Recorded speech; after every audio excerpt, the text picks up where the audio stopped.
Hello, Avatar fans, and welcome to the next episode of the Avatar Online podcast. This is going to be episode 282 of our regular shows, and we're recording this one on November 16th, 2024. This is the official podcast for the fan site avatarthelastairbender.online.com, and I'm going to be your main host, Morgan Airspeed Prime. Joining me on the podcast is Greg2B from the site. What's up, everyone? So, on today's show, we are going to be continuing our rewatches for Avatar and Korra. We have one Korra episode, Darkness Falls, and two Avatar episodes, The Library and The Desert. But we are going to begin with some news. There's not too much here, but it's kind of interesting. So we'll start with something we touched on last time out, which was that last we spoke, we were in the middle of the Journey of Aang crowdfunding campaign. Now we are at the end. So it ended a couple days ago, and it reached overall 357,666 60.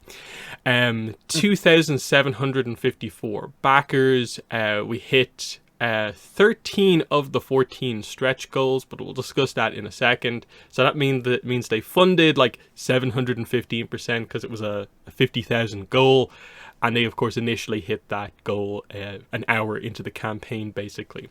Quite a bit has changed since the last time. Last we spoke, there wasn't too many like crazy stretch goals and add-ons and stuff like that, but they kind of went crazy in the second half of the campaign, adding tons of stuff in where they gave card sleeves, which a lot of people were asking for, but then as this extra option, this crazy deluxe version, you could get these like premium inserts to store the parts of the game in the box really nicely. There's a new like drawstring kind of dice bag that you could get. There's this crazy Southern Air Temple dice tower miniature. Then they added in a set of 5 miniatures as well on top of that to kind of, I guess, scatter across the board in the various locations. But then there were just other stuff that they added in as well. Like, I think at this point the deluxe version of the game has foil on pretty much most of the cards. The challenge cards are now going to be bigger and have flavor text. There's a box sleeve now.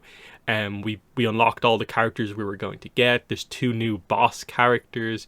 The only thing we didn't get is that we were $2,000 away from the Southern Comet miniature.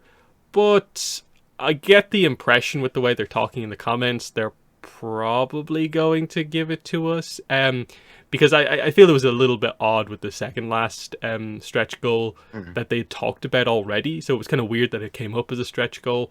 So that's my guess on that. If they can fit it in, they'll give it to us. But very successful by the end. This is basically what I called. I think an hour into the campaign, I was just like, yeah, I think it's going to hit about 350,000, and it's basically done that. So seems really good for obviously an Avatar project, but also for something that is just a board game. There's no like new content necessarily here.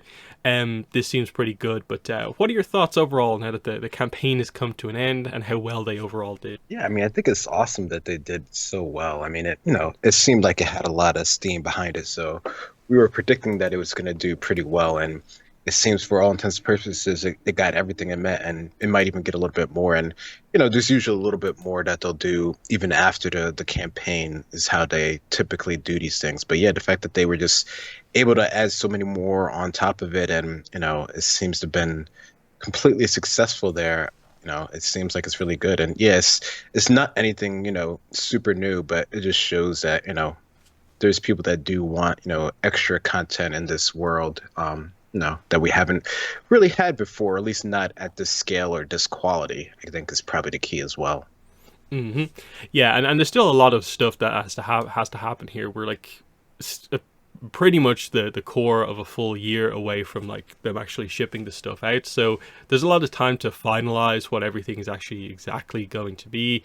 Seems like we're going to get to vote on like some of the characters they haven't revealed yet, and get to choose specifically how certain things are going to look.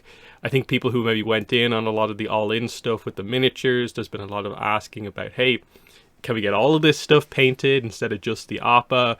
But that seems like a kind of awkward thing maybe with the amount of miniatures there's now going to be a part of that. But still, pretty cool stuff overall, but not too much kind of else to say here. But certainly compared to like the kind of review copy I was sent ahead of time, pretty much everything is going to be different by the time it actually comes out. So I feel I have like this kind of relic of like the first version of the game overall. But very cool and a somewhat notable thing when we get a Kickstarter in a year. But we'll move into the next piece of news, and kind of out of nowhere, Netflix Avatar dropped some official news. So we have some of our first proper, casting announcements. Of course, we know who's playing Toph, but now they've revealed the next wave of casting information. So they announced 8 actors, or 8 characters, of course, here. So we have Chin Han as Long Feng, Justin Chien as King Kuei, Amanda Zhou as Ju Di, Crystal Yu as Lady Bei Fong, Kelamete Misipeka as the Boulder, Hua Zhuande as Professor Zay, Lord Faberez as General Sung, and Rekha Sharma as a new character named Amita. So, interesting in that they hit a lot of the main characters from book 2 that we would be waiting for, but obviously there's still a ton more to be announced, because a lot of this is from the Ba Sing Se arc, or from like the Toph episode specifically, some Earth Kingdom characters, and then a new character as well. But there's still like who's playing Ursa and that sort of stuff. But overall, what are your thoughts on these casting announcements? Are you familiar with any of these actors, or just what are your overall thoughts here? Yeah, I'm familiar with, I think, one or two of them from some other shows. But no, I think it's cool that they're just moving along with it. I think, anything that we can see that they're doing progress-wise, I think is good, since we know it's a pretty big season. There's a lot going on in it. And yeah, there is a lot more people that they're going to like need to fill in the spots and stuff like that. I wonder if they're all going to get a big sort of casting thing, or we'll just sort of find out when it sort of happens. But it's cool that it's moving forward. Mm-hmm. Yeah, so in terms of what we have here, the main changes, of course, is that General Sung is a pre-existing character here, but it is a male character in the animation, whereas it clearly here is being changed to being a female character. So that is a kind of a switch that they're doing for the live action, which I don't really mind too much, just because a lot of the Council of Five members are not the most standout, interesting characters. So I don't mind kind of adding some kind of changes in there. A lot will depend on like who the other characters are. Are we doing the other Council of Five members and stuff like that?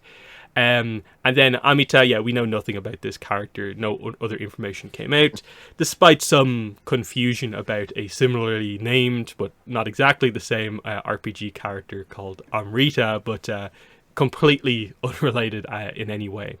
So this character could be anywhere. This could be a resident of Omashu, this could be a resident of Ba Sing Se, or fit in somewhere kind of randomly. It's hard to say.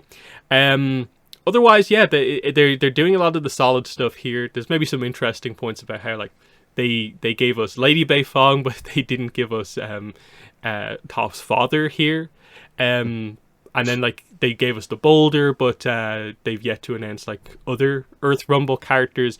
But I think we know that already. Like they announced, what was it? We got the rumor about like, what was it, Bone Crusher or something like that a few months back. So there's going to be other characters here. There's definitely some excitement about this. I still find it very hard to judge like this far on after kind of season 1 where exactly the excitement level is at for Netflix Avatar, like post season 1. What are your thoughts on that? Like, how much excitement is there now that we sort of know what the show is to a certain degree?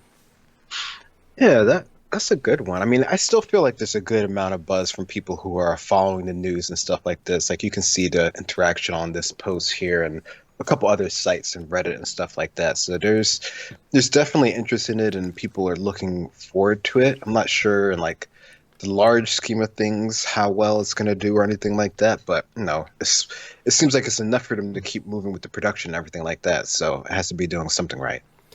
Yeah, the way I view it is sort of just that, like, hey, it's an active show that is actually putting out information, unlike Avatar Studios. So they're doing the things to kind of get people excited, even if I get the impression like a lot of people like posting comments like had their issues with season 1, but they're like, hey, we've never had a live action version of season 2. There was potential in season 1, even if there were problems. Maybe they'll course correct in the right way, and we'll see how it goes. Because the casting, I don't think, has really been a problem with the show up to now. It's the writing, which we have no clue what the writing kind of situation is actually at the moment. Like, we don't even know the episode count, and that's going to be a pretty big thing in terms of, okay, look, here's like a lot of the Bossing Say characters, but how many episodes are you doing the Bossing Say arc across? And the same goes for stuff like, oh, Professor Zay is there. Are you devoting a full episode to the library? Because we're going to discuss the animation episode later on. Is he just in like a part of an episode, or are we expanding his role? That sort of thing. It's interesting to think about, but yeah, that's the news that we have so far. If I remember correctly, they kind of tended to just release like a batch of actors like every couple of months, leading up to the actual kind of marketing push for the season. But I don't think we're expecting season 2 until like 2026. So we're still quite a bit out at this point, but it's nice to get some information overall. So yeah, that's all the news. I'll just quickly add in, I did get a early review copy for Mystery of Pension Island, the Mako comic. I have an early kind of non-spoiler review up on my channel if you're interested in that.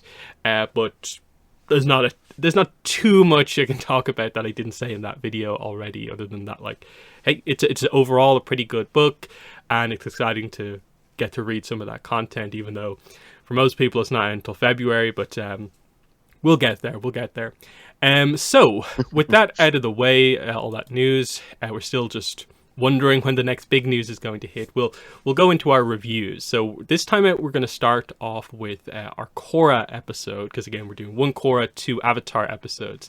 So this is going to be for K213 Darkness Falls. So this is the second last episode of Book 2 Spirits. We're right in the middle here of the finale, and this of course is a hugely memorable episode of Korra.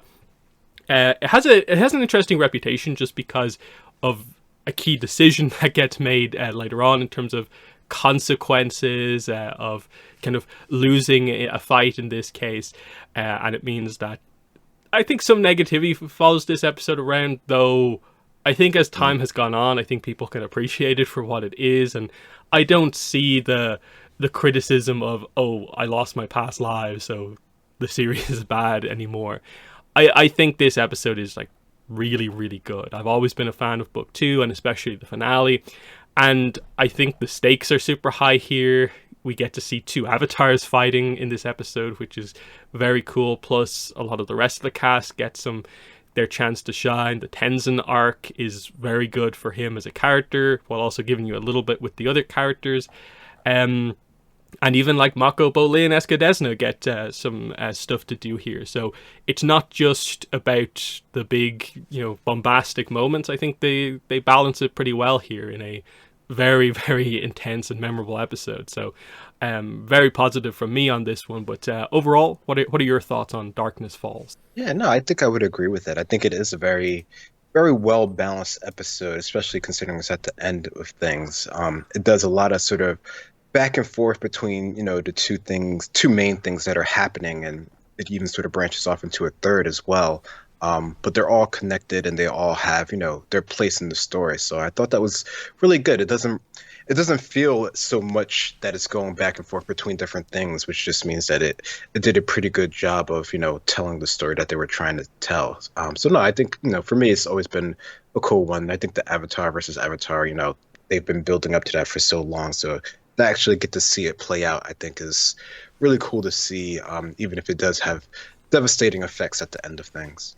Mm-hmm.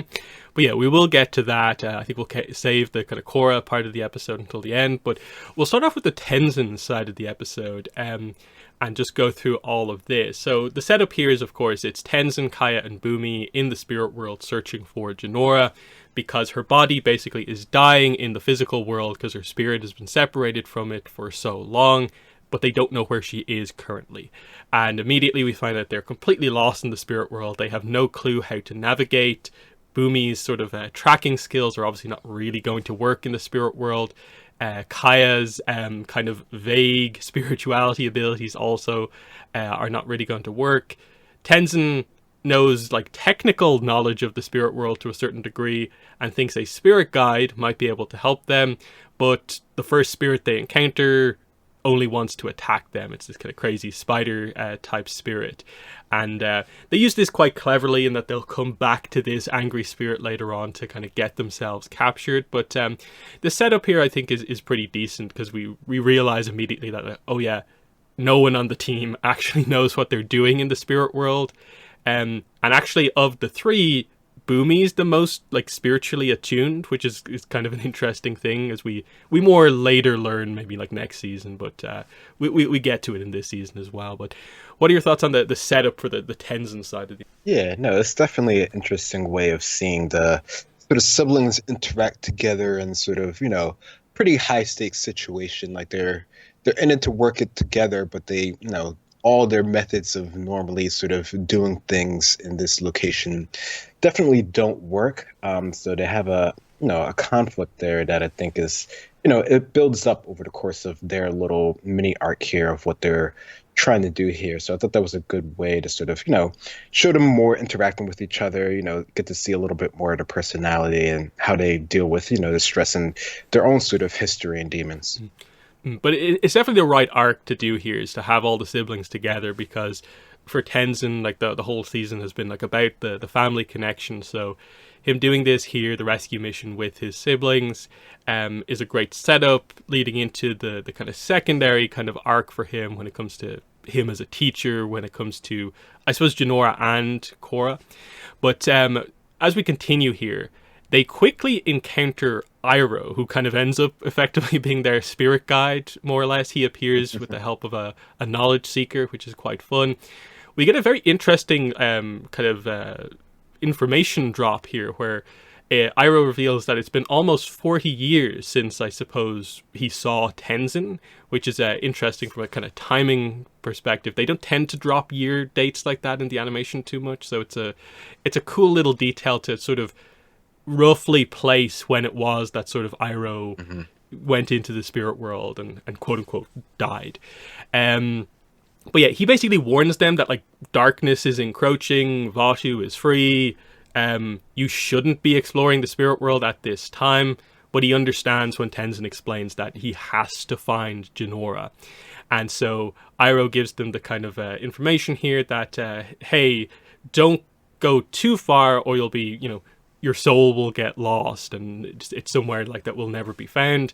And this sort of riddle gives Tenzin the solution, in that he realizes, okay, Fog of Lost Souls is the key to everything here. But what are your thoughts on this? Another appearance from Iroh, but interacting with the siblings here.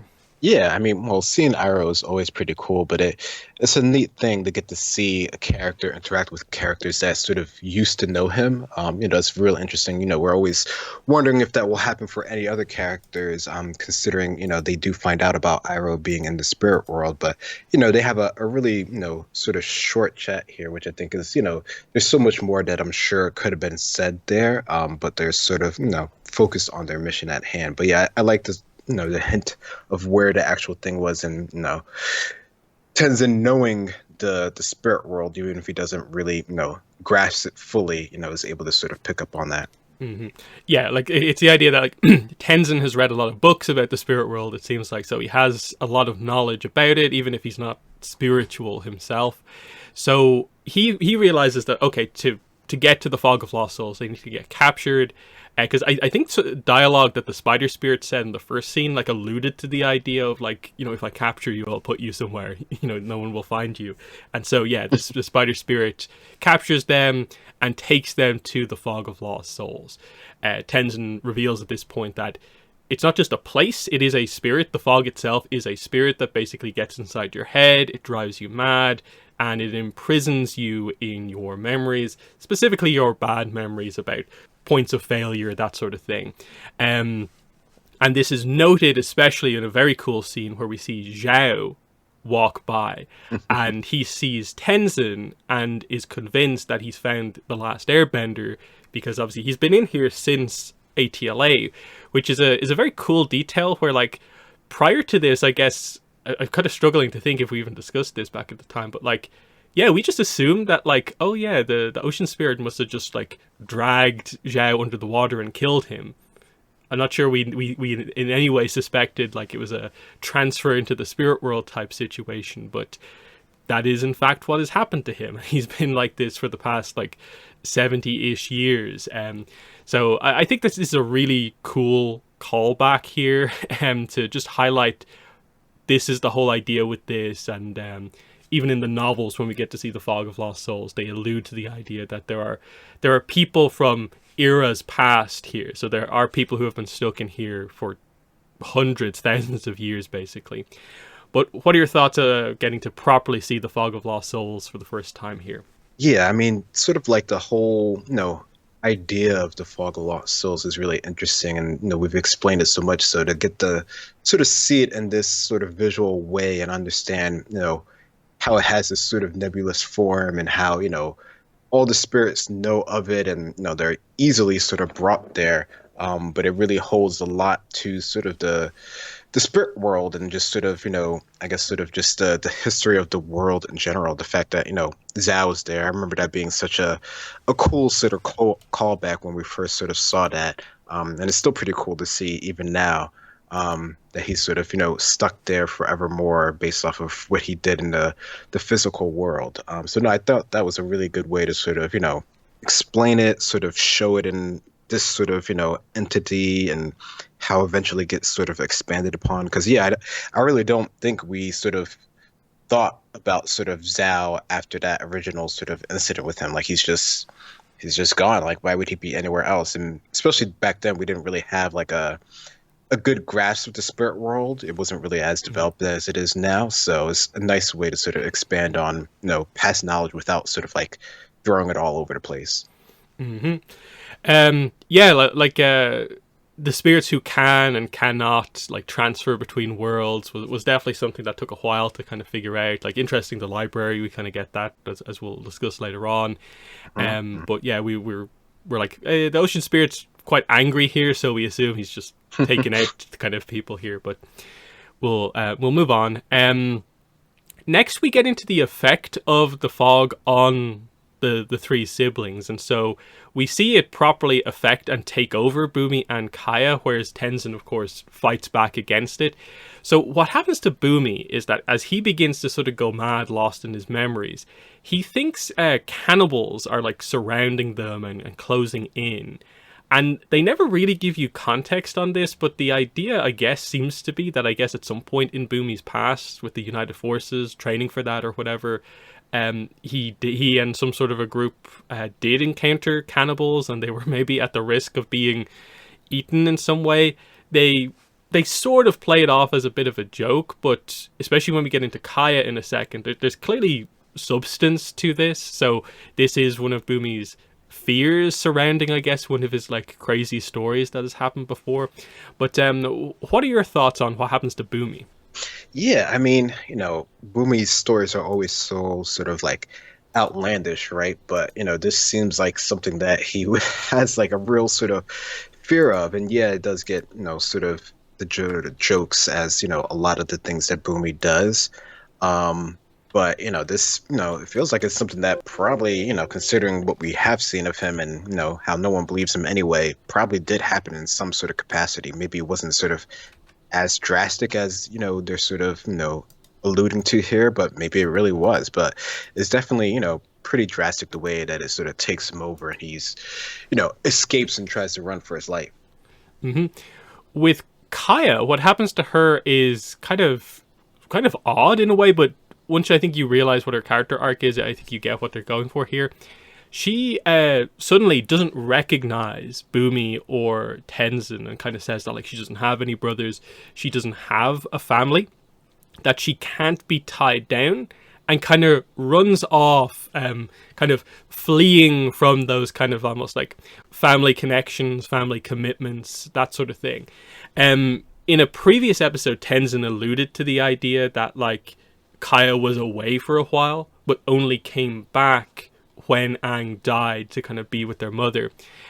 So it's clearly related to kind of Kaya's arc, you know, the whole discovering herself arc that we know a little bit about, but maybe haven't gone into kind of in full detail. But it speaks to the idea of like who she is as a character, and I suppose this growth for her that I guess has happened in more recent times, where she's, I guess, reconnected with her family. But still, it's an interesting one to hear her say stuff like, you know, I don't have a family, and that she can't be tied down. But what are your thoughts on what happens with Kaya? Yeah, no, this definitely feels like it's sort of in character for her and sort of what we've heard about her and her sort of travels and exploring and that whole sort of idea. I think, you know, we've talked, you know, the characters or the siblings breakdown. She definitely feels like, you know, despite being a waterbender, has the more sort of like nomadic spirit of the family. So no, I think that worked out really well in terms of like showing that would be sort of like her ultimate fear of being stuck in one place, which, yeah, like you said, she's definitely come to sort of understand it a bit sort of better at this point in her life, or, you know, the family's life. So no, I thought that was a really, you know, that's more very sort of introspective way of sort of showing someone's fear. So I thought that was a good one. And then with Tenzin, we see him fighting back against effectively the idea of the pressure that he feels on himself to be the new leader of the Airbenders, to live up to Aang, his father's name, to sort of be him, be the replacement Aang to a certain degree. And he's really fighting against that because he sort of feels like he's failed. He hasn't lived up to being Aang. And so we get a very interesting sequence here where Aang appears before Tenzin. It's a much older looking Aang as well. And Tenzin just straight up says that he thinks he's failed. He will never be the man Aang was. And Aang actually agrees, but clarifies that Tenzin is holding on to a false perception of himself, that he is not Aang, he is Tenzin, and that basically he's his own person. He doesn't need to be like Aang. He's fine just being himself, and he needs to kind of lean more into that. And so Tenzin actually frees himself from the fog and finds everyone else by accepting this and actually saying, I am Tenzin. And you see sort of Aang shifts into being Tenzin, and it's like the two Tenzins saying it together. It's a really cool scene. It's a really kind of powerful scene because, yeah, this is something that Tenzin has needed to address for a while. To a certain degree, he still needs to kind of tackle this, as we addressed to a certain degree in season 3 when the Airbenders come back. But there's a slightly different angle to it there. But a very important one here because, again, addressing the sibling plot earlier on in the season, like Kaya and Bumi were both kind of saying stuff like this on similar paths to this before with him. And so it's a nice way of bringing that arc to a conclusion, that he is the one to free himself from the fog and get everyone else out. And it's a really nice reunion because he finds Jinora at last, and the siblings note that kind of their little brother has saved them as well. So very strong Tenzin moment. But what are your thoughts on what goes on with Tenzin and the fog? Yeah, no, I think this is, you know, another one that's very sort of inside his head and sort of his development and his character. And, you know, it makes sort of sense that, you know, he would sort of, you know, have this sort of idea. And, you know, we've seen this before with him and him putting sort of like everything on his own sort of shoulders here. So this is definitely, you know, something that would manifest as his sort of fear. Although he does, you know, I think a pretty good job of, you know, overall fighting it. Like he still needs, you know, a little bit of a push to sort of, you know, come into it on his own. But he definitely has sort of, you know, the core sense of, you know, who he is as a character, despite, you know, his sort of, you know, father and the history and all that sort of baggage that goes along with it. So I like that this was a strong moment for him, and he was the one who was able to sort of, you know, see through the fog, essentially, right? Like, I doubt, you know, it's not like the fog really sort of cleared, but it cleared enough for him, and they do a good job of visually showing that so that you're able to sort of see him find, you know, Jinora and the siblings and everything like that, and able to sort of pull them out all together. So that was definitely a nice moment for him and sort of the family as a whole. Yeah, it's an interesting thing just with how the fog works, that idea of, well, if what the fog does, kind of forcing you to live in your memories, if you get past that, then the fog doesn't have an effect on you. We get stuff like Jetson in the Yang Chen novels. Like, is effectively not really affected anymore by the fog and just stays in there to kind of help everyone else is an interesting idea. And so yeah, the idea that it visually we see it clear because it's from Tenzin's perspective, but it hasn't cleared for everyone else. That he can free other people by literally guiding them out, but if he doesn't take other people out, they're stuck in there, and it's a interesting idea. So the last thing on this side of the story is actually skipping ahead right towards the end, but Janora reveals that she has more to do. She has to help Korra, and significant details here are that they're very careful here about lots of these glowing pink butterfly spirits around her, right as Darkness Falls, basically, right towards the end here. So obviously this is more inserted in right in the middle of some of the big scenes here, but I think this is a very cool thing they do with Janora here, where she's very much at risk of dying in the physical world, and she realizes that she needs to kind of help out, that there's one final thing she has to do as Korra's spirit guide is effectively the angle that they have on this, and that Tenzin at this point has grown enough to realize that okay, she has something to do,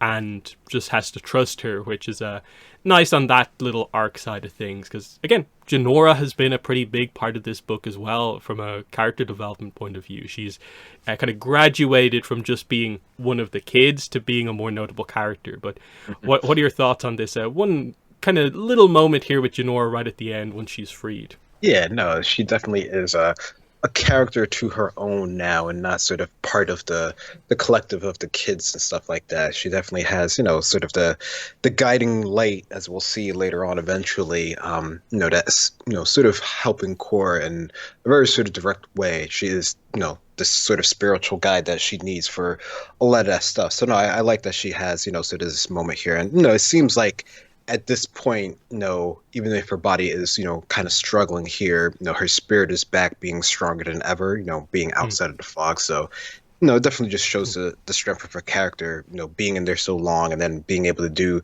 even more after the fact. So, no, I thought that was a really good way to show her character. And there's definitely a bit of an angle as well on this, that like, as her kind of physical body is fading, she's kind of almost beginning to turn into a spirit to a certain degree. And we'll discuss, this gets more discussed, I suppose, for the next episode, but that is sort of like part of it here, given that like we just had Iroh a few scenes ago, who is a spirit now and has been in there for years and years. But yeah, that's the Janora side of the episode.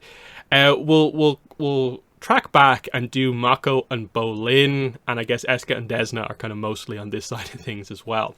So where we left off kind of last time, Mako and Bolin were doing a really good job at supporting Korra, basically in terms of they will deal with Unalaq while she deals with like the portals, and then at the start of this episode, while she deals with Vatu here. So at the start, Korra kind of flings Unalaq back out into the physical world. The brothers kind of follow him out. And we're left with this very interesting kind of standoff situation where Unalaq is in the trees, kind of ambushing the brothers, and their kind of tag team stuff gets a little bit kind of... they can't really do it anymore because they're just being hit from nowhere from the forest. But what really shifts the dynamic here is that Eska and Desna join the fight, and suddenly it goes from being 2-on-1 in the brothers' favor to being 3-on-2 against them. And yeah, the second Eska and Desna join, they get sort of taken out, and this allows Unalaq to go back into the spirit world. So I overall think they do a great job at highlighting how skilled the brothers are just individually, but also as a duo, that Unalaq kind of does need his children to arrive on the scene to properly get past the brothers. Otherwise, they seem like a reasonable match for someone so powerful.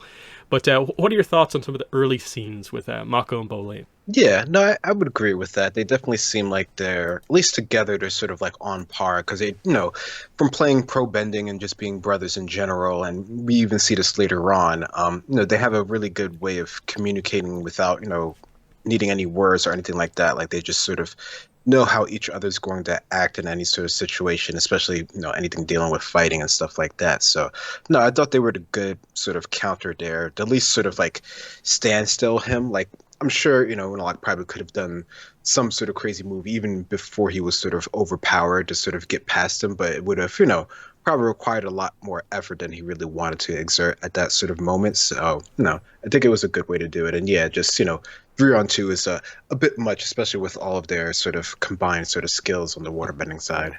Hmm.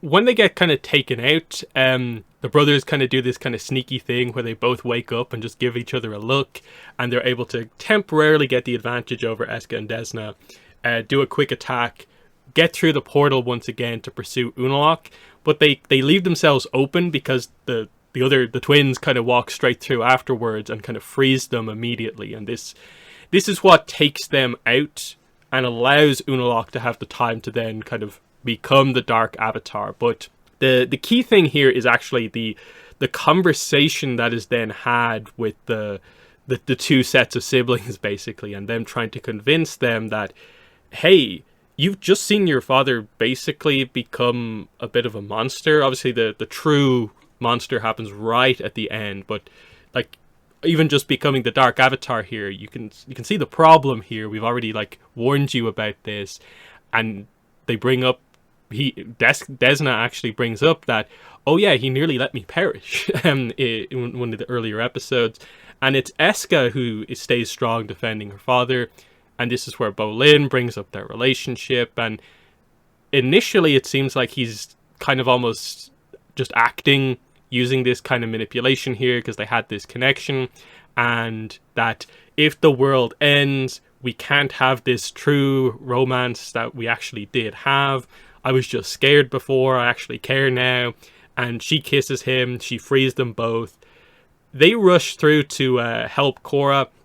But of course, when they walk through, they're facing Dark Avatar Unalaq, and it's no match, and they just get like KO'd like immediately, and that's them kind of taken out for this episode, ahead of their kind of healing early on in the next episode. So, I think they do a good job at just highlighting, that them both just being really good members of Team Avatar, the usual Mako dynamic of like, he will put himself on the line for the team, which becomes a big part of his character. But Bolin, also his acting kind of skills coming into play, though we get the reveal it's not acting, which is a bit of a weird one for this very odd relationship, as we've discussed.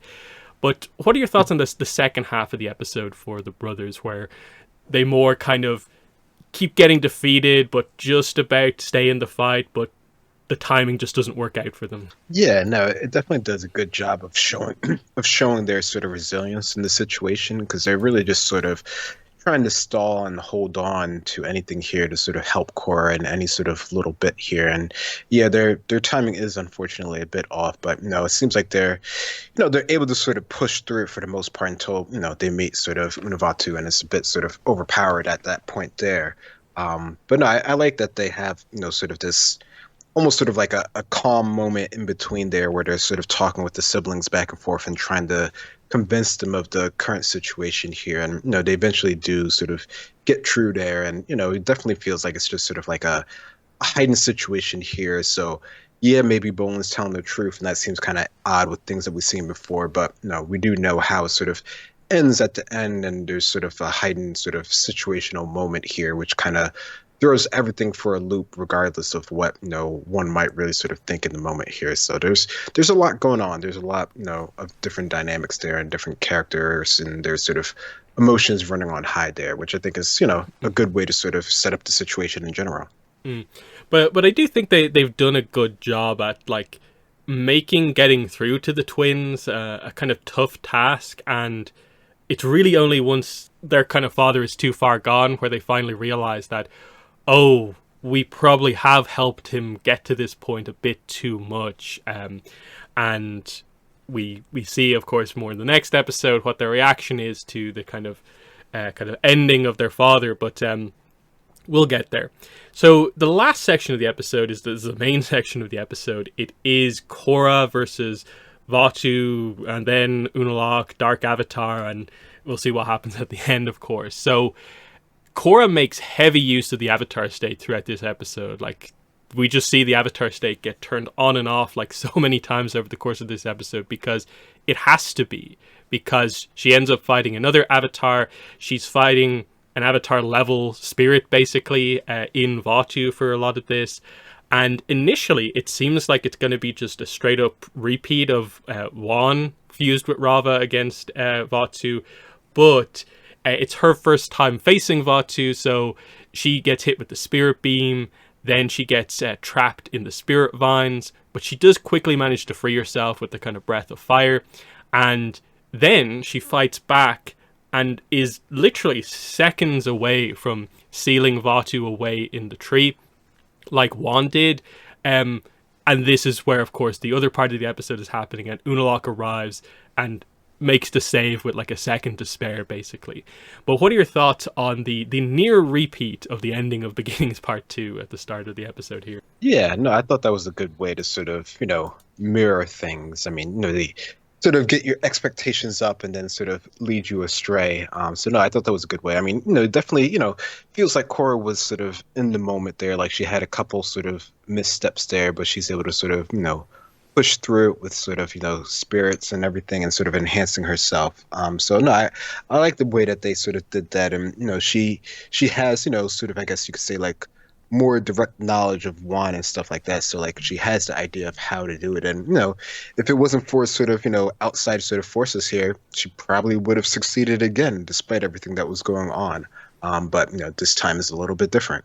Mm-hmm. Yeah, and this is the whole point, is that like Unalaq and Vatu have schemed together, realizing that it was the Avatar forming that, tipped the scales in Wan's time, and they need to do the same to tip the scales again. And that's exactly what we get, because the Korra is unable to, at this point, prevent Vatu from merging with Unalaq, and we see the formation of the Dark Avatar here. And it's really cool, because I often forget the exact sequencing of how it happens. But yeah, we see just Vatu goes inside Unalaq, but then because Unalaq is so spiritual, he just does the sort of like spirit teleportation thing that the super spiritual people can do. So he doesn't even have to walk over to one of the portals. He just like is there because he can do that thing.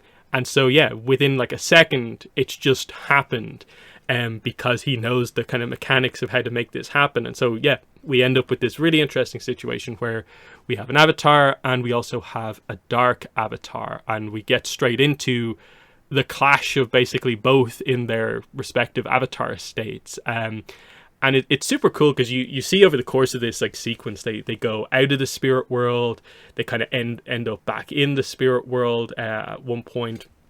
There's a lot happening here because it's one of our first times really seeing just two fully empowered characters kind of go at each other like this. It's it's reminiscent of Aang versus Ozai, but the focus here is maybe a little bit more on how much power they have while still being super super quick, rather than like outright power.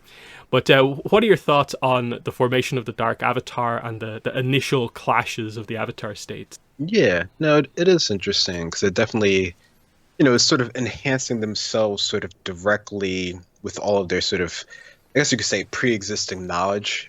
So they're not doing, at this point in time, they're not doing anything that's like super crazy, but they are able to do it sort of very efficient and without, seemingly any sort of limits, because a lot of those moves, they wouldn't be able to do for that sort of like, I guess you could say, like sustained period of time. Like they can do it in short bursts. And we see Unalaq, before do some pretty strong moves, but he hasn't been sort of like holding them for extended periods of time. But, with Batu inside of him now, he definitely has sort of, almost you could say sort of like limitless energy. So yeah, you definitely get to see that sort of back and forth of two sort of, people on sort of the same level there, even if, Unalaq only has, one element, right? But it's still, so much more stronger that is, pretty much sort of on par for the most part with what, Korra can do. And also he's an older character, right? So he has more experience in waterbending in general. So that sort of, adds more to it than, maybe we might think. Yeah, and like you get into a lot of the technicalities here of like I've seen people like mention stuff like, wait, shouldn't the Rava avatar be more powerful because there's hundreds of avatars previously? Because isn't the way the avatar state is explained is that like it's a stacking power on top of each other. My thoughts on that has always been that like when they say that, they don't mean that like the avatar gets like doubly more powerful every past life. The difference between Juan's avatar state and like Korra's avatar state in this episode, to me, like is different by like a percent. Like it mostly is sort of technical skills and stuff like that, rather than the raw power being that much more powerful. That's why it's fine for this to be a kind of even clash here, because it is one of the probably best master waterbenders in the franchise up against, the avatar state, also a variety of master waterbenders at their best. So that's why it's like so even. And then they never really highlight it directly, but it does kind of come across as if there's a little bit of a like when you first merge, you're slightly more empowered than you are maybe normally, type thing. But not sure if that's maybe the exact interpretation to have. But yes, we continue on, and we get this interesting dynamic where, yes, it seems like Unalaq ends up having the slight edge in the fight, because even though he only has water bending, he's using it to just a slight level above what Korra is kind of able to do with all four elements. He then gets Korra into a position where he's about to crush her in this kind of like ice ravine, but we get this very cool kind of past avatar scene, but it's Korra speaking to Rava directly, or Rava speaking to her. And Rava urges her not to give up, that basically the fight is not over, like you cannot lose. And we get this, I don't even know what to call this, but like basically full power avatar state where she starts glowing gold. And she's able to use this kind of boost to push Unalaq back and kind of gain the advantage sort of temporarily here. Very cool sequence. I love that they went for the choice of it being Rava specifically talking to her here.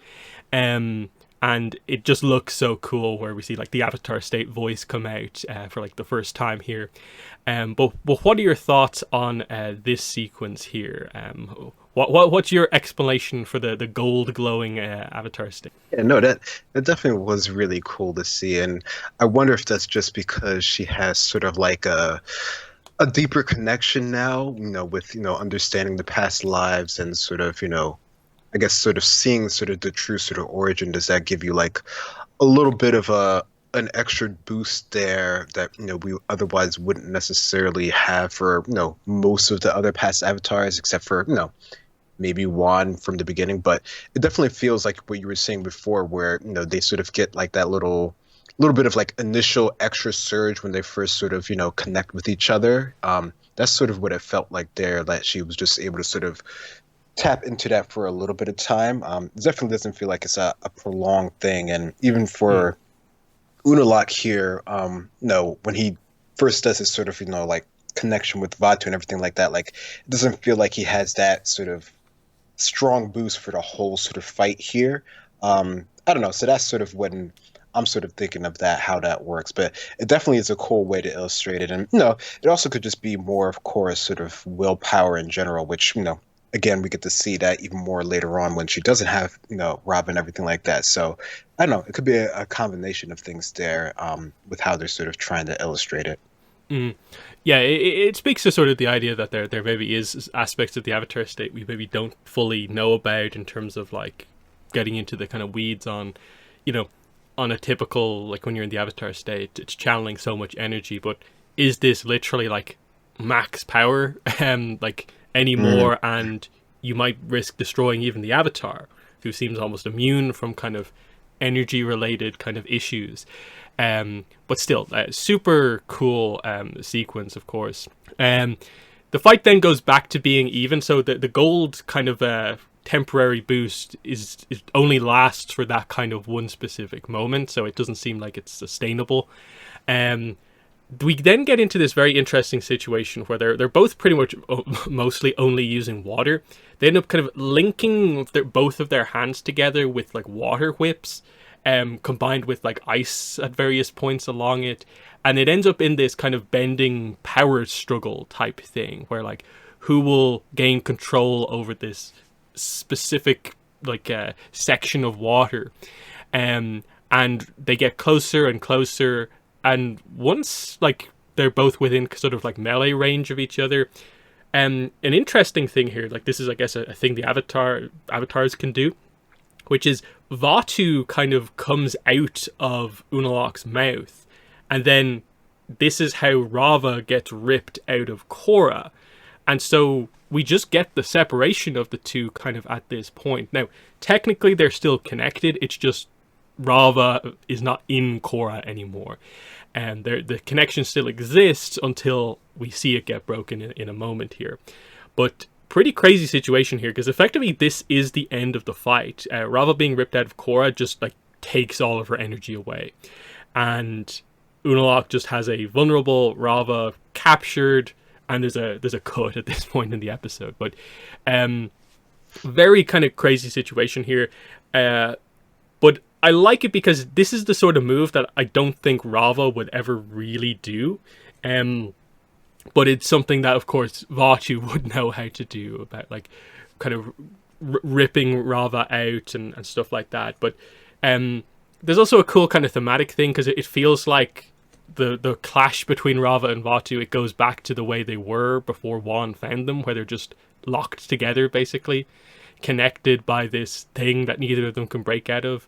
But Vatu finds a way to actually get the advantage in this case. But what are your thoughts on how the fight comes to an end here?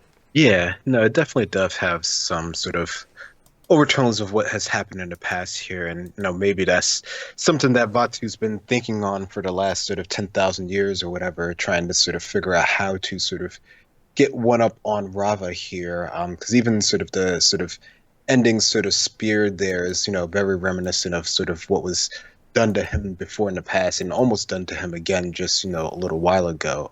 So yeah, it definitely feels like it's something more on, I guess you could say, the darker side of things, that they would be able to sort of rather than sort of encapsulate and sort of jail, you're able to sort of literally take something out of the other person. So it definitely has that feeling of being more sort of malicious, which I think is the point that they're sort of going for here. But yeah, definitely it seems like this is something that Korra and Rava was sort of unprepared for, because their initial sort of water linking was sort of in Korra's sort of favor here, but it seems like the boost of energy was given to sort of Vatu here, and he's the one who's able to sort of get the one up here.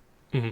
But I suppose it's an important mechanic for Rava and Vatu to be aware of, because it ultimately does come back into play with regards to the ultimate like victory for Korra later on, is that she effectively has to quote unquote do the same to get Rava back.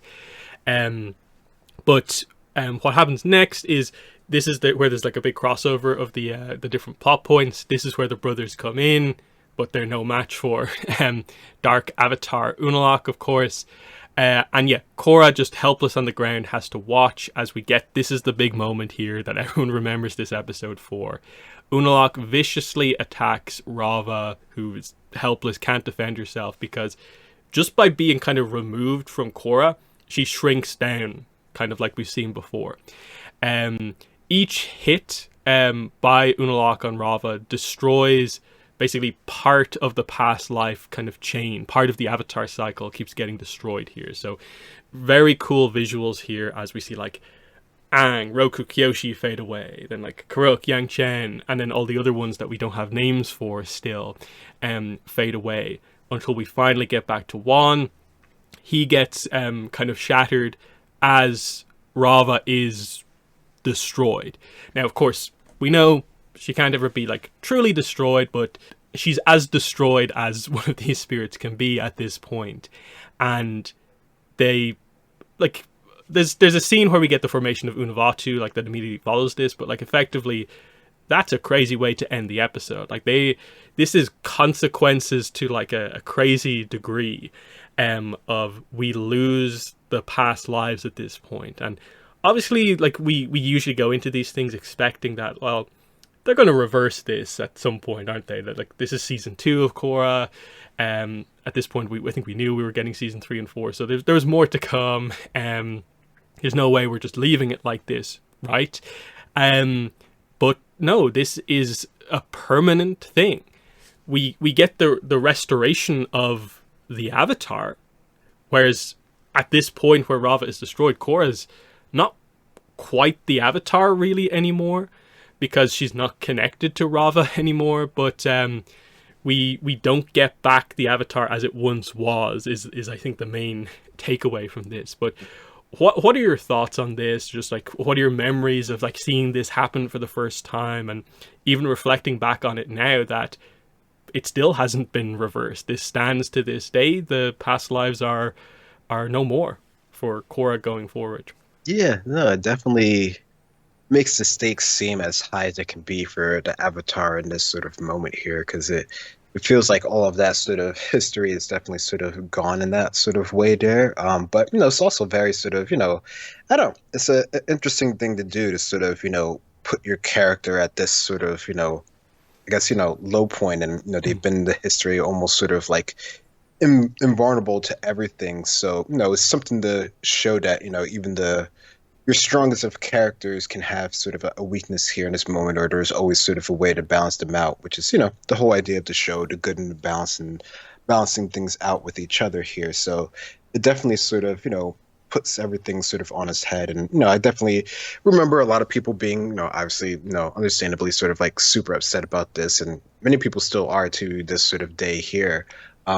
But definitely sort of with the themes of what they're sort of trying to go for in this sort of show, and moving forward in the future and everything, I think it works for what they're trying to show with this character, and sort of starting anew and rebirth in the cycle and everything like that. So hopefully it can go for another set of a bunch of years, and maybe the cycle will begin anew, which is sort of the ideas and themes that they have going forward here. So part of it is lost, but a part of it is just for new beginnings as well. Like, it obviously makes the next episode like super impactful, because we get to see Korra, not even as the Avatar, still kind of get to be the hero, and it's like such a powerful moment, and it only works because she is taken to a low point we never expected her to get to. Where like we've already been through a season where she's lost all the bending forms that she had, and she was able to come back from that. But now she's technically not the Avatar anymore, and that's even more devastating for her, because again, this is a character who very much bases a lot of her identity on her skills, and then the fact that she is the Avatar. So they do some, I think, really good character work in the next episode to kind of make this like the perfect plot point for the next episode. The other point is that, like, everyone complained after season 1 that there was no consequences because Korra got her bending back. And this has always felt to me like the writers just kind of going like, well, you complained when we didn't have consequences, so here are the consequences. Wait, you don't want the consequences? What? And it's always been a funny kind of point there of like, do people really know exactly what they want? Of just like, oh no, we want certain consequences, but not certain ones. And I like that they've always just committed to this. Like, there's been no plot point whatsoever that has ever come up about how we can possibly restore this. You can maybe think about it from like a lore perspective, how it could happen in some way, like Tree of Time could do something in some way. But is that going to do completely reverse what happens? I don't think so. That might get you back a lot of history, because the Tree of Time remembers all memories.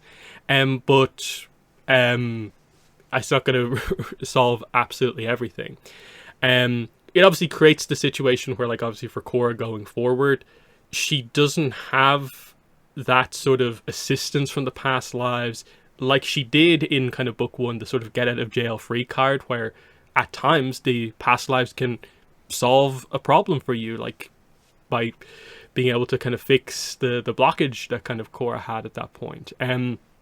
That's why I've never had a problem with this. I've always actually really liked that they did a huge plot point like this. And I think my point in the discussion has always been, we still get past live scenes. Like, since this episode aired in like 2013 or whatever, we've had tons of past live scenes in like the comics, in the novels. What we lose here is Korra talking to past lives and future avatars talking to avatars before Korra. But as far as we're aware, the next avatar should be able to talk to Korra, and that whole sort of thing. We actually haven't, I think, done enough in the kind of post-series stuff to really understand, like, can Korra just openly talk to Rava now that she's like the first of like the new cycle of avatars? We haven't seen that yet. So that by itself is an interesting dynamic, because I love the scenes where Rava gets to talk, because I think Rava's an interesting character.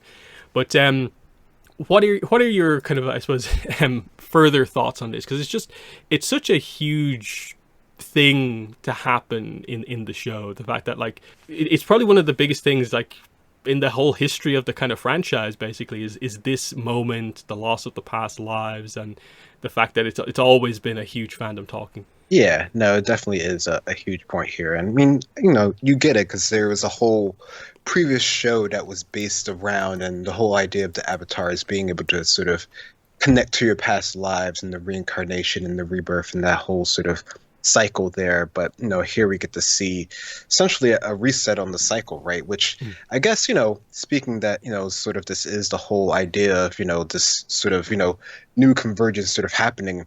It kind of makes sense in a way, that the cycle would sort of be reset here. Now, would we have thought of it being sort of as drastic as it is here?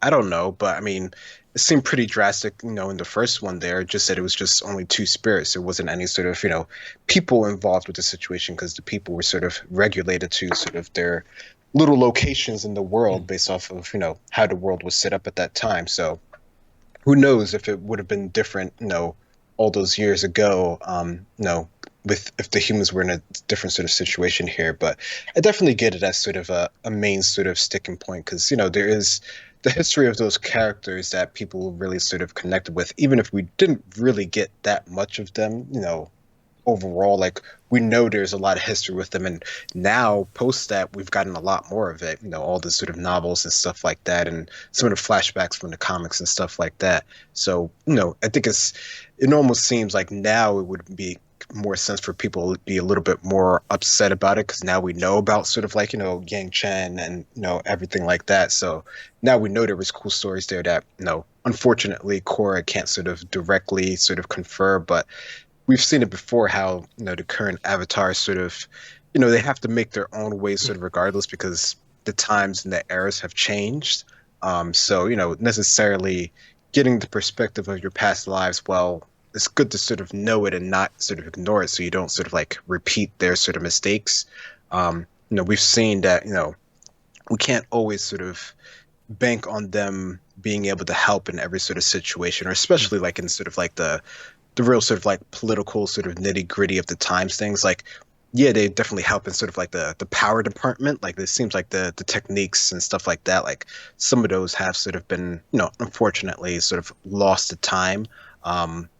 But in terms of like their viewpoints on things, that's where things seem to get a bit sort of murky, and that's sort of where the avatar regardless has to go on their sort of own here. So it's unfortunately that Korra just sort of gets thrust into that she has to do it herself regardless, but it seems like that sort of might have happened regardless. But yeah, it's definitely an interesting way to go about things, of just sort of forcing the next avatars to sort of start anew.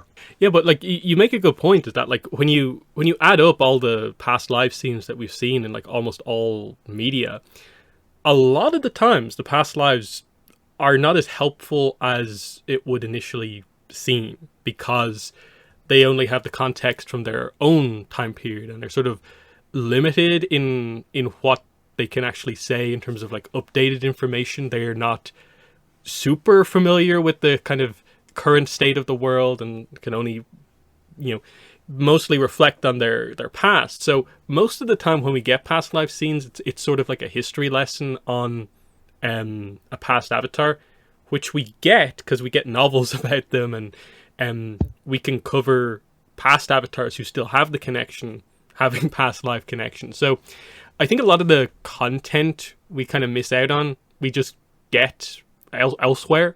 That like, oh, Korra doesn't get to talk to Kyoshi, but no, we have 2 Kyoshi novels, and even in like the Roku novel, we learned even more about Kyoshi, and we've probably learned more about certain past avatars since the loss of the past lives for Korra than kind of before it. So all that stuff is fine, and at least to me, it helps to make the more modern eras a little bit more interesting. That Korra is an example of an avatar who doesn't have the help from some of the past avatars, but at the same time, I think we saw this with Aang, especially in the comics with Roku, and I think to a certain degree with Korra as well, that some of these past lives can't help you that much because Roku, because of how much time had passed, how much the world had changed, like Roku wasn't really able to adapt to basically the fact that Republic City was a thing that was going to happen. And there was a big argument over that, as we saw in the comics. And I think it's the same for Korra, and likely going forward as well, that Korra's big issues are going to be coming out of this season, still remains a plot point. The spirits interacting with the rest of the world once again, being in the world again. None of the past lives can really help her with that, except maybe Wan. But then even Wan made the decision that sort of caused this Unalaq plot point to happen for this season, so is he even the best option? No, Korra has a completely new dynamic that, sure, she could learn stuff from other people, but she kind of just also has to learn on the go at the same time. So it's an interesting one. I get why fans are annoyed about it, but I also think it's a good writing thing that you have annoyed fans about stuff like this, that if you ever do make the decision to try and fix it, it'll be very exciting if it ever does get restored. Like if we go to the Earth Avatar series after Korra, and that Avatar, okay, we've seen scenes of them talking to Korra, but if something crazy happens and they somehow have a moment with Aang, that's a monumental moment that plays differently because we didn't expect it. That you've fixed it all of a sudden. That's now a plot point that you can do potentially into the future. I suppose while we're here, do you ever expect them to fix the connection, bring back the past lives for future avatars? Do I expect them? I don't know. It's from everything that they've said and seen, it feels like they're sort of holding to it in terms of like the idea of how it's sort of working in the future and stuff like that. I mean, you can never say for sure because, we've seen in other shows and series where they've, retconned things and sort of rewrite the whole sort of world from scratch. So, it's not to say that there's not, a precedent in many different forms of media of doing this sort of thing. So definitely not something you can rule out, especially considering, entertainment and how it works in general and sort of, the money and everything like that. So, there's always a will and a reason to do any sort of thing. But, in terms of like story wise and lore wise and what they seem to have for the future of the franchise going forward, it doesn't feel like they're, planning on it right now. But, there's a whole lot more shows and movies coming out that could sort of tweak it in any sort of way. So I don't know. I mean, I'm sure, maybe someone will see some sort of hint in the movie where, Aang finds something that maybe could do it or something like that. Like I could totally see them doing something like that just because, and maybe that'll play out in the next generation of Avatar, something like that. So like, there's ways that they could implant it, without it making it seem sort of too weird. And I think, for the people who really sort of want it, they'll be all for it, and those who are fine with the sort of current status quo will be like, did you really have to do that? But no, it's sort of could be hit away. I think as long as they do it in sort of a good way that sort of fits in the flow of what we've seen so far, I'll probably be okay with it for the most part. But right now, I don't think it feels like something that they have to do. I think they could keep going forward from where we are right now and sort of continue making newer things. Yeah, that's the same for me. I don't expect them to do it like in future Korra content. I don't really expect them to do it for like the Earth Avatar up next. Maybe into the future and we get a much more super crazy advanced kind of thing. multiple generations on after Korra, maybe you can do it then, and kind of have some interesting stuff. If you really want to play on the idea of like, we need the reflections on the kind of ancient past. We need to get that knowledge back, and the Avatar used to have that connection, but how can we fix it? Make it a plot point rather than just restoring it at the soonest possible point. I suppose is what we don't want them to do. But yeah, one final scene in this episode is, at this point, with Rava being destroyed, the balance has shifted basically completely to all darkness, and we then see Dark Avatar Unalaq morph into this giant monster entity we know as Unavatu. And he states 10,000 years of darkness is about to begin. And we end the episode with Korra on the ground, not the Avatar anymore, past lives and the Avatar connection at this point gone. Mako and Bolin are knocked out and injured. The only glimmer of hope is that Jinora is on her way to do something, and she has some light spirits with her. Very crazy way to end the second last episode. Like, it's one of the best cliffhangers I think you could possibly do in kind of anything. So I always like that as it's crazy. How on earth do we solve this or fix this for the next episode? But what are your thoughts on the last scene of this episode? Yeah, I mean, seeing the sort of final sort of transformation here, it definitely, speaks to the seriousness of the situation going on, and him just sort of like beaming himself up there. Definitely, I don't know, it's a really sort of like shocking moment to sort of see the whole sort of thing play out there, and people really get to understand sort of the direness of the situation, right? Like, we thought it was really bad before, but now you see this huge monstrous thing just sort of taking over. It really, sort of starts to put things in perspective. But, at least, like you said, there is sort of a glimmer that there might be sort of hope, which is, what it's all about. And I do want to talk actually about this final transformation here, because of course nothing like this really happens with the light Avatar. We see what Korra does later on, but technically that's pretty much unrelated to the fact that she was an Avatar. This is, in my mind, I view this as like, this is the moment where like Vaatu like truly properly like takes over. Unalaq is still in there somewhere, but he goes from being sort of like he's in control of the kind of combination to, I think Vaatu is most of what's left here after this moment. And I think the plot points that they've had in like the previous episode, this one, and kind of what they talk about in the next one is very much that Unalaq, in his quest to do all this stuff and make all of this happen, has lost himself, lost his humanity to trying to merge with a monster, basically. That this is not a equal combination like the light Avatar is, where Rava would never do this to whoever the Avatar is, but Vaatu is fine with effectively sort of like destroying Unalaq's physical form, because my guess is that there's no possible way to reverse that back down to here's Unalaq's normal body back and here he is at normal size. It's just they're completely combined in every way possible at this point, and that's part of the real arc, especially with finalizing the like Eska Desna arc in the next episode, is them seeing him like this is like, oh, like we maybe should have switched at an earlier point, but he is gone at this point.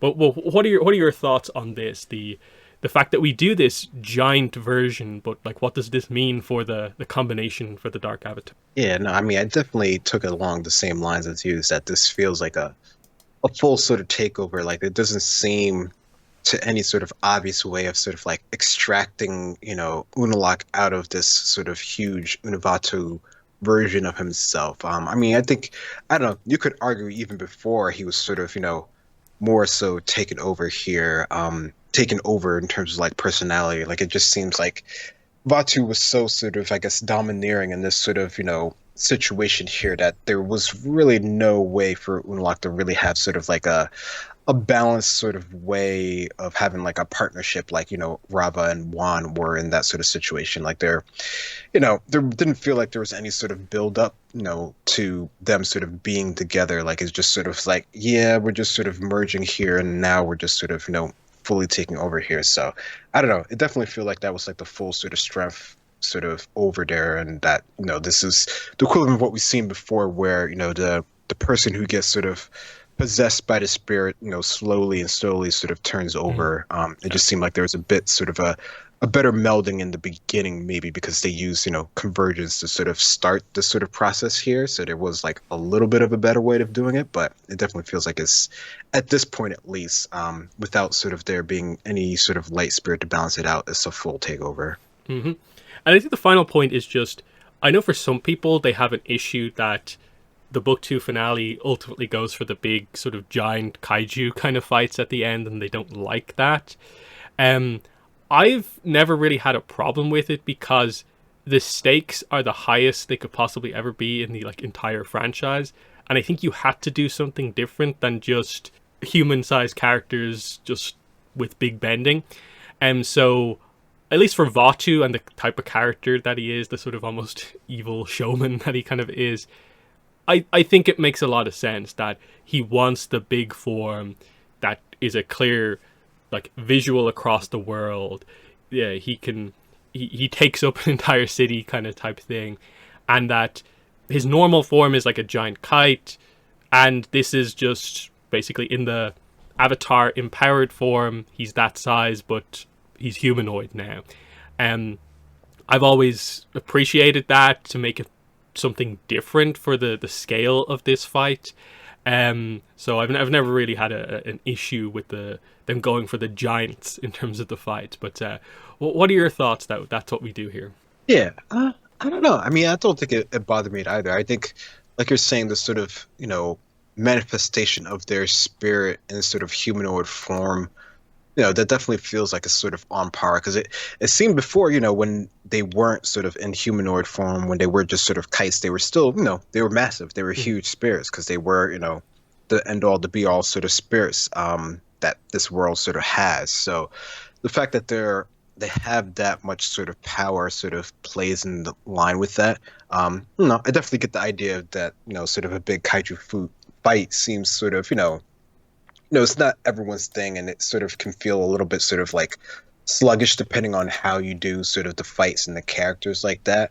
But in terms of like the themes of them being sort of all powerful spirits, and them sort of having, what we assume to be almost sort of like, the unlimited power, just the balance of each other, that sort of plays into that sort of idea. I think it's better that they, the fight is a bit different. Like it's not sort of like your standard, like in the city, things being destroyed. Like it is sort of them sort of one on one with each other, which from what we've seen from Juan's past is kind of how they were in the past as well. So, it links together. It's just sort of updated for sort of the modern times. So I don't know. I think for me, it works for the most part, because they're trying to show the scale and importance of this being like a world-ending sort of clash of events here, and that feels pretty big to me, and that everyone would be able to see it, if they were sort of paying attention to it. Hmm. Yeah, like I think the one I maybe have more of a, I wouldn't even say I have an issue with it, but like I can see it a bit more is the book four finale with the kind of Colossus and the giant mech, and it's like, is that Mm. the best like kind of finale thing? It works, but at least to me the giant spirit thing works because it's Rava and Vatu, and like you said, they're huge kites in their kind of like full power form, so it makes sense. Um, but yeah, that is the second last episode of Book 2 Spirits, and we'll jump over to our first Avatar episode, which is 210 The Library. So, to a certain degree, this is the episode where the plot properly of Book 2 kicks off, where I think it's relatively fair to sort of categorize the first kind of 9 episodes of the season as feeling a little bit kind of structure-wise similar to Book 1. But here's where like you can see that the different kind of mini arcs begin to build on each other right towards the end and then into season 3 as well, because the information at the library here sets up the invasion, but it also sets up the need to go to Ba Sing Se. Then we have the kind of journey to Ba Sing Se arc. Then we have the Bossing Say arc, which is the entire kind of finale of the season. And this is the episode that kind of makes the transition, while also, I think, being a really memorable episode by itself, because we get to go to this spirit library. We get to meet a really notable spirit in Wan Shi Tong and find out some huge information that doesn't pay off for like an entire other season where we actually get the invasion episodes, of course. So I'm a big fan of this episode. I think there's quite a few episodes that are better than this one, but this is just like super, super high quality, solid episode. That's always very, very memorable to me. But what are your overall thoughts on the library? Yeah, no, I think this is it's a fun one. It almost seems like it wouldn't have as much sort of importance as you think, but like you said, it really does sort of kick things off. It has a lot of different sort of ideas that sort of play out later on, like you said. And, we even get to meet sort of a new sort of character here. And even though they don't sort of, we don't get to see them directly later on in this sort of show, they do have, we get to see mentions of them later on. So no, I think there's a good bit in this episode, especially behind the scenes, that you don't necessarily put all together. Even with sort of our sort of B plot with our other sort of characters here, sort of our fugitives. There's a good bit of fun in seeing them and their sort of, what we're learning about sort of their doings, that we, don't even still have the full sort of grasp of, that sort of, club that they're sort of talking about there. So no, I think there's a lot that goes into this sort of episode here that I think sometimes it gets sort of downplayed because it has the whole sort of library and they play off of that sort of aspect here, but it does have an important role in the story overall. Mm-hmm. And it's interesting because like this episode, as we get into the start here, we start off feeling maybe a little bit kind of quote unquote fillery of like we're doing mini vacations with the gang. Like Aang's out here playing a flute to these animals. And then Katara decides she wants to go to the Misty Palms Oasis, which Aang reveals he's been to before, but it obviously is quite run down now compared to the last time he was here. But this is the introduction of Professor Zay, head of anthropology at Boston State University, and he's obviously out here investigating the desert, as is his kind of focus. And this is where the plot kicks into gear, where we straight away see this really interesting dynamic where he is super hyped to meet an air nomad and is asking all of these, scientific questions, basically, that Aang doesn't really know how to answer properly. But the excitement from this guy about new information is infectious over the course of the episode. I think Zay is a very fun character for this one episode that he appears in the season. The thing that properly links him into the episode is, of course, Sokka asks for a map. He wants a map of the Fire Nation. Zay only has the Earth Kingdom, so they hope that they can get a Fire Nation map at the library. And so, yeah, the setup is that Sokka's vacation is going to be at the library. So, I think the setup is kind of nice of like they take you from like, ooh, what are we doing this week to, oh, we're actually doing something hugely impactful. But we don't know how impactful until we actually get in there. It actually is. So, cool stuff. But what are your thoughts on the intro here, and especially the introduction of Professor Zay? Yeah, no, I think it's a fun one. It definitely, like you said, it definitely feels fillery. And, you could say that about, there's many episodes where I feel like people sort of say that, it feels like it's sort of plodding along here, is doing sort of the activity of the week sort of thing, but this definitely sort of tweaks it up on you here. And even though they sort of make jokes of it in the beginning, looking for Sokka's intelligence, this definitely is sort of like one of the important moments of here of them sort of actually sort of understanding the sort of current world. So I like that they give you that sort of bit of hint of lore and understanding of this actual world here. And yeah, Professor Zay is definitely, he feels like a character that you just really sort of, want to be around because he's so curious about things in the world and stuff like that. And I think that definitely sort of feeds, like, you definitely can feel like he has sort of the vibe of what Sokka has in terms of like wanting to understand things and know things. Sokka's obviously, geared towards the Fire Nation, sort of defeating them and stuff like that. But, I think it still, works with each other overall and what they're sort of going for here. So no, I think that it's definitely, a nice sort of meetup for these characters. Mm-hmm. So Zay reveals to the group that his kind of life's ambition is to find Wan Shi Tong's library, a spirit library run by the knowledge spirit Wan Shi Tong, and so Sokka wants to go there.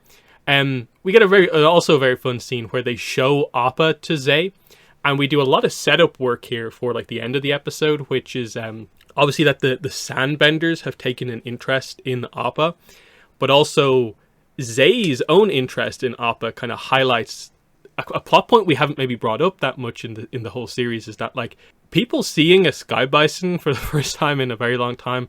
I suppose for most people it would be the first time ever in their life.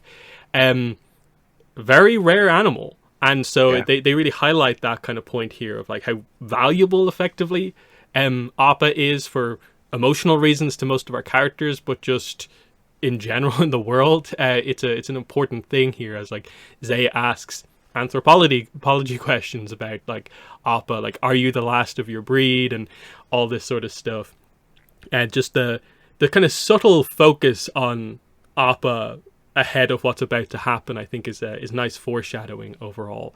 But yeah, what are your thoughts on this? The kind of the lore, the initial early lore surrounding the library, and the Appa focus here.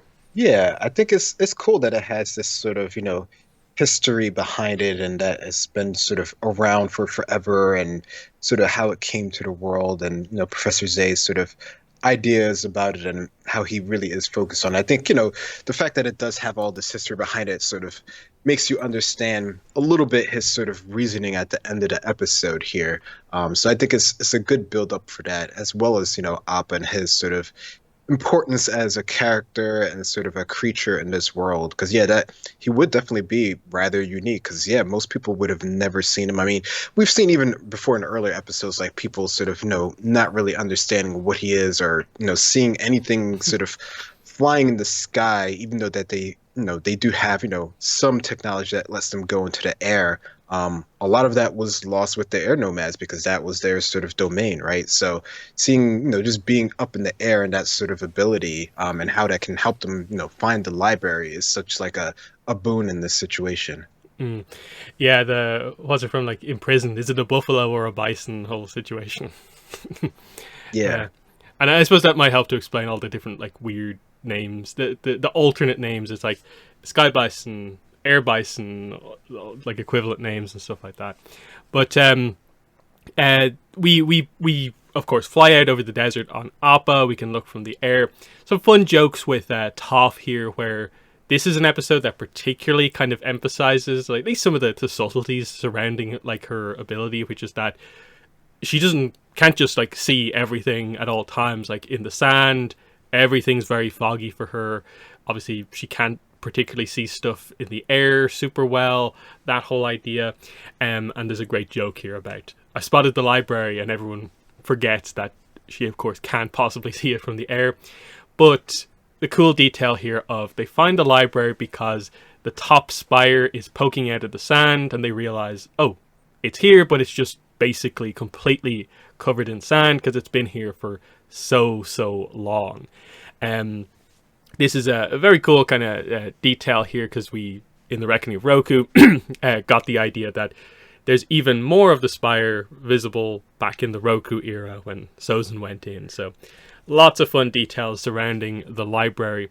But the setup here is that Toph is going to stay outside with Appa as everyone else heads inside. She doesn't find books particularly interesting because, again, she's blind. And Zay is, when they get in, is amazed at everything, while the gang is more sort of goal focused overall. And this is right before we're introduced to Wan Shi Tong himself. But any thoughts on the kind of build up, the arrival at the library?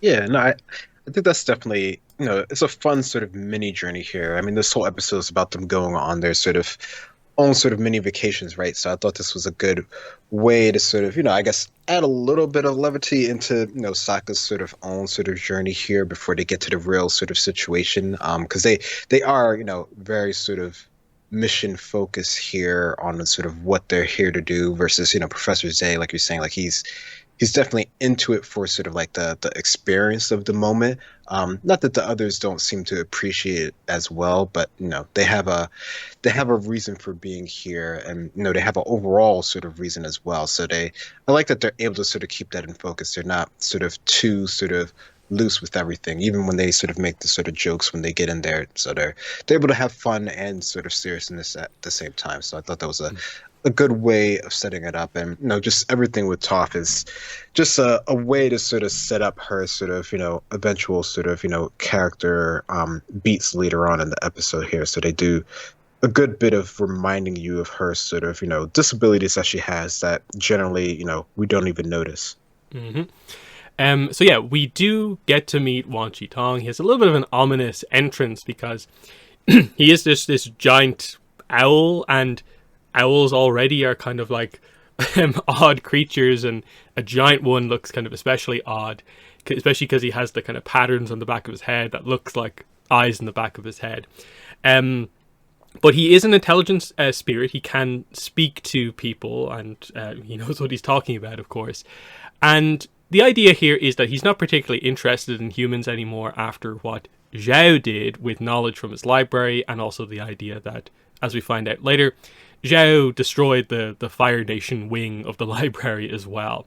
So it's only when Aang steps up and is like, hey, I'm the Avatar, I promise we won't misuse the information we learned in the library. We know straight away they're lying about this. They do plan to use the stuff in the library. They're kind of going with the idea of, because we know we're on the right side of things, it should be fine. Not understanding that, like, Wan Shi Tong as a spirit, I guess, views things in a very different way, where the current era of, like, human struggles with the war doesn't mean anything to an immortal spirit for the most part.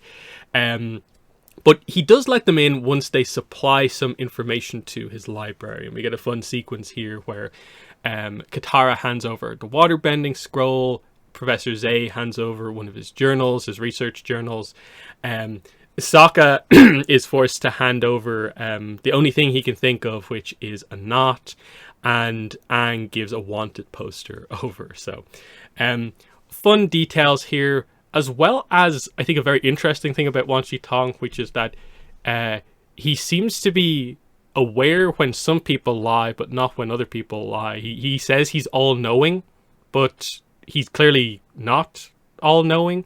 So the way his powers work are kind of like interesting as like the knowledge spirit, where I think we saw this in Reckoning of Roku as well. The idea he knows Sozin didn't read the journal, even though he like stole it, and but he knows Sokka's lying, but he doesn't know Aang is lying. And I'm like, what's going on there? Is that because Aang is so powerful he kind of blocks these powers, or what?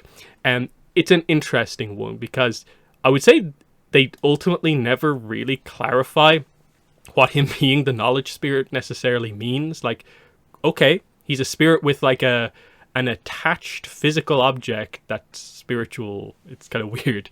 Like, did he have to build the library? Is it part of the role of being the knowledge spirit? Who knows? But what are your thoughts on the introduction of Wan Shi Tong, and just, I suppose, the idea of the knowledge spirit? Yeah, I mean, I think the idea of it is cool. I like that sort of tidbit that they have there, that there would be a spirit that would be, even though he's not particularly interested in humans anymore, he's interested in sort of the idea of information just for information's sake, which is, what Sokka says to get past and everything like that, even though, he knows that it's, not fully truthful. It feels like there's certain things that he can sort of infer based on the situation, and I don't know if it's like him just having like advanced levels of being able to tell the context of different things, or if he really does have some sort of like omniscient sort of information that he can gather or something like that. It is curious how he works, because he is supposed to know 10,000 things, but how limited is that, and what does that really apply to? But I mean, he's a spirit, so there's got to be some sort of leeway there in terms of how his sort of mechanics of things actually work there. But overall, I think he's a cool character. It's cool that we get to see him, again later on, and how he sort of interacts with the world there, and a lot of things that this group here does sort of reflects on how he acts later on as well. Yeah, because he probably is one of the most focused on spirits in terms of the whole human spirit dynamic, where you understand why he doesn't like spirits because of what like Ajao did to the library. I suppose we don't know the full story, but to a certain degree, you know, Sozin kind of misusing the information, kind of, in the library. We don't know the exact details. And then the Avatar comes in and kind of, I guess, does something similar. But he's going on this arc now where apparently next time we see him, he's going to be willing to give humans a chance again. And I'm kind of wondering, because like there was the scene in Korra where he just blatantly got information wrong about like technology, and it's like, if you're a knowledge spirit, surely your powers work in a way where you can at least like verify information is correct or not. And maybe it was a rude awakening finding out that, oh, my powers aren't working anymore. Is it because he's not connected to humans anymore, but most of his information is actually about humans and he actually has to be connected to them to make it actually work or something like that? There's an interesting thing here, because I would say a fairly small section of the library is probably just information about spirits, full stop, because we know they're quite stagnant, so not much happens with them. So it's a super interesting one, where it's another one of these spirits where they're clearly older than like humanity in the physical world, but their powers literally relate to effectively the physical world, and it's interesting that conflict within him about he has to be interested in humans but he doesn't want to be.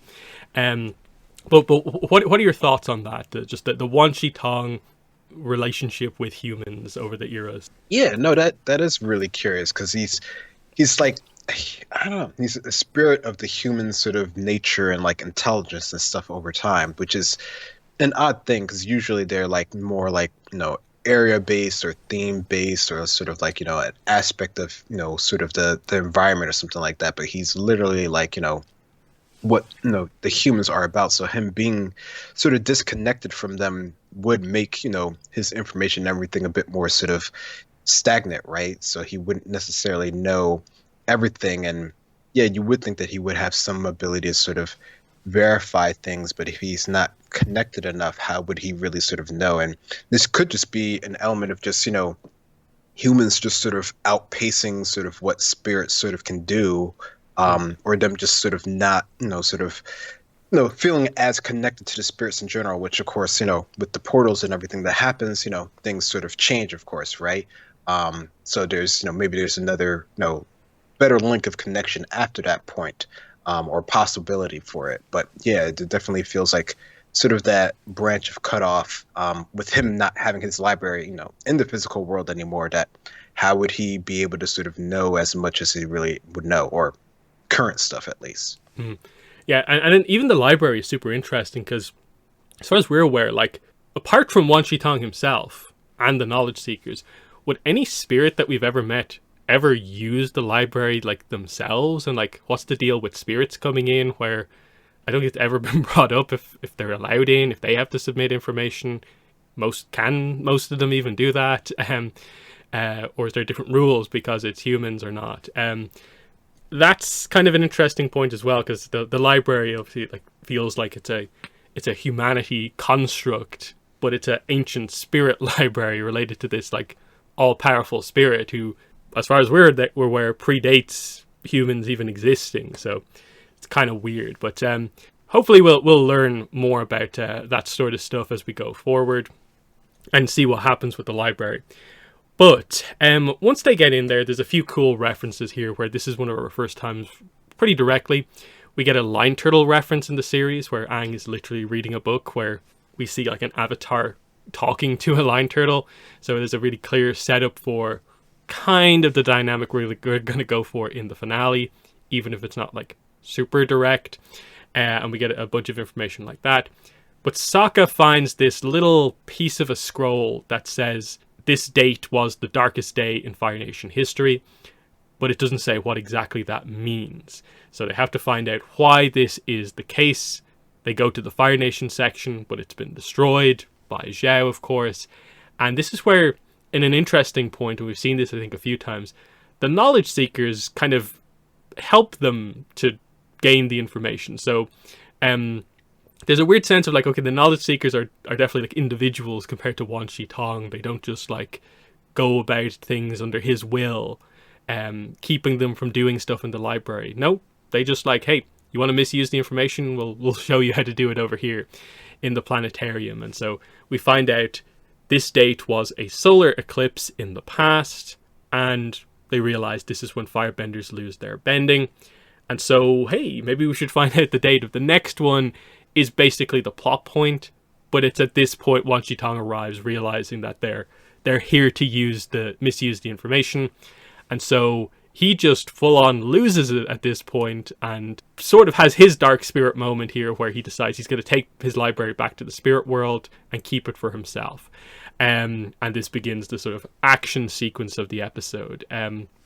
But what are your thoughts on the actual investigation throughout the library here and the darkest day in Fire Nation? Yeah, I don't know, I like the way that they sort of go about that from sort of, just looking at information to getting little tidbits of, this actual sort of knowledge that Sokka is really interested in.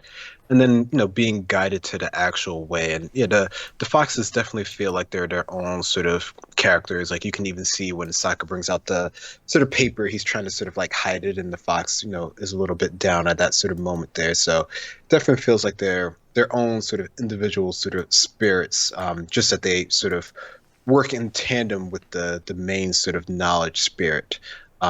So that's a nice sort of way of sort of setting things up there. But yeah, it's interesting that, of course, the one little bit of information that they have would be sort of the only thing that they could find in sort of the whole library based off of previous events that sort of happened here.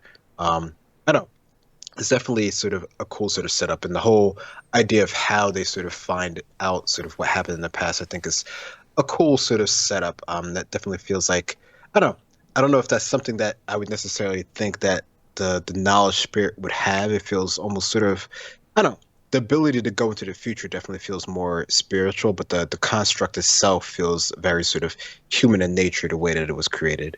Yeah, the planetarium is very weird because off the top of my head, I would say that spirits shouldn't be able to like build like constructs necessarily like that. But I get why spirits in a way would have like a stronger maybe connection to like the cosmos in that way. But it's an interesting one. Like I'd like to know, like, was that there from the start? Like, was that built in as part of the library, or was this like an ancient thing that some person who came to the library like built, and it relates to some like ancient civilization? It's pretty interesting because I don't think we have any other examples of like a spirit like with like an object necessarily as such. Like you have stuff like General Old Iron has his armor, but that doesn't feel like exactly the same thing as a whole like device that literally has like a lever and like it moves and stuff like that. But yeah, it's a super cool device. I have some questions about it though, which is interesting. But yeah, this begins the kind of time kind of constraint of the episode, which is that they have to get out of there before it sinks with them inside, because they're going to be transferred over into the spirit world if they stay in there too long. And then Toph on the outside realizes, I have to use my earthbending to help keep this thing up. But this is where the Sandbenders appear once again and try to steal Appa. So this is where the Toph part of the episode comes up, and it's a really strong part of the episode, where Toph is effectively forced to make this like impossible choice, which is, does she protect Appa and sort of let her friends like fall in the sinking library, or protect her friends and let Appa be taken? Because she can't do two things at once, especially when she is kind of hindered by the sand, the lack of a stable kind of footing, and for her that means the lack of visibility, basically. This is a really strong kind of character moment for Toph, where it's just, there's no winning here. She ultimately makes the right choice here in terms of like protecting the lives of her friends versus just Appa gets taken. But of course we see the dynamic at the start of the next episode, and for Toph, who's still new to the group, it's the first real just like ooh, that was a rough one to put on Toph. But what are your thoughts about what's going on with Toph on the outside? Yeah, no, I agree. It's definitely sort of one of those impossible situations here. And yeah, she is, really new to the group here. Like, she even asks earlier on, like, can she get, her own sort of vacation here? And they're like, no, you got to be here a little bit longer. So yeah, she's definitely, not on sort of the same footing as all the other characters, although she, she does seem like she's fitting well, or at least her personality wise, she seems like she's fitting well enough with the group here. But yeah, this is definitely where you get to see her, being, generally considered, one of our sort of strongest sort of characters, seem, sort of handicapped in this sort of moment directly because of the situation and the area that she's in here. So, I think it's a point, to make that this is where, one of her sort of low points as sort of a character, but she does figure out a way to sort of combat it a little bit later on. So it's nice that they do sort of keep that in mind for her overall as well. Hmm. And on the inside, this is where Sokka realizes we can't just leave. We have to get the information here. It's going to be our only chance at defeating the Fire Nation is if there is an eclipse before the comet comes. And so it leaves Katara in this quite interesting position where because Zay is only interested in the knowledge, it's effectively Katara keeping Wan Shi Tong at bay while the others enter like who knows how many dates. It's at least a couple of months worth of dates into the planetarium here. But we eventually get it. We get the date of the next eclipse, which is before the comet. They get out with that information. Some fun stuff here as like Sokka like smacks Wan Shi Tong on the head with a book. Like Wan Shi Tong referencing all the different waterbending styles to Katara. And as if that matters for a spirit who can't waterbend, but he mentions it. And yeah, we do manage to make it out, but Zay decides to stay behind with the knowledge, feeling that this is everything he's ever wanted. He can't miss this opportunity, and so he gets transferred over to the spirit world, and we'll discuss what happens to him in a second.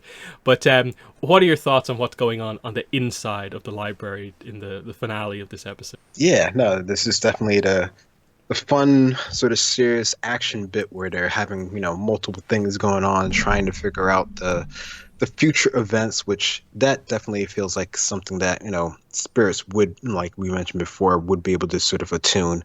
The visual way of doing it, I don't know about that, but definitely it's cool how they're doing that while things are going on. They definitely sort of hype up the situation and the tension by doing this while sort of Katara is sort of being chased around, which they don't show too much of, but you understand that that's what's sort of going on here, and she's willing to sort of go out, get out of there as quick as she can.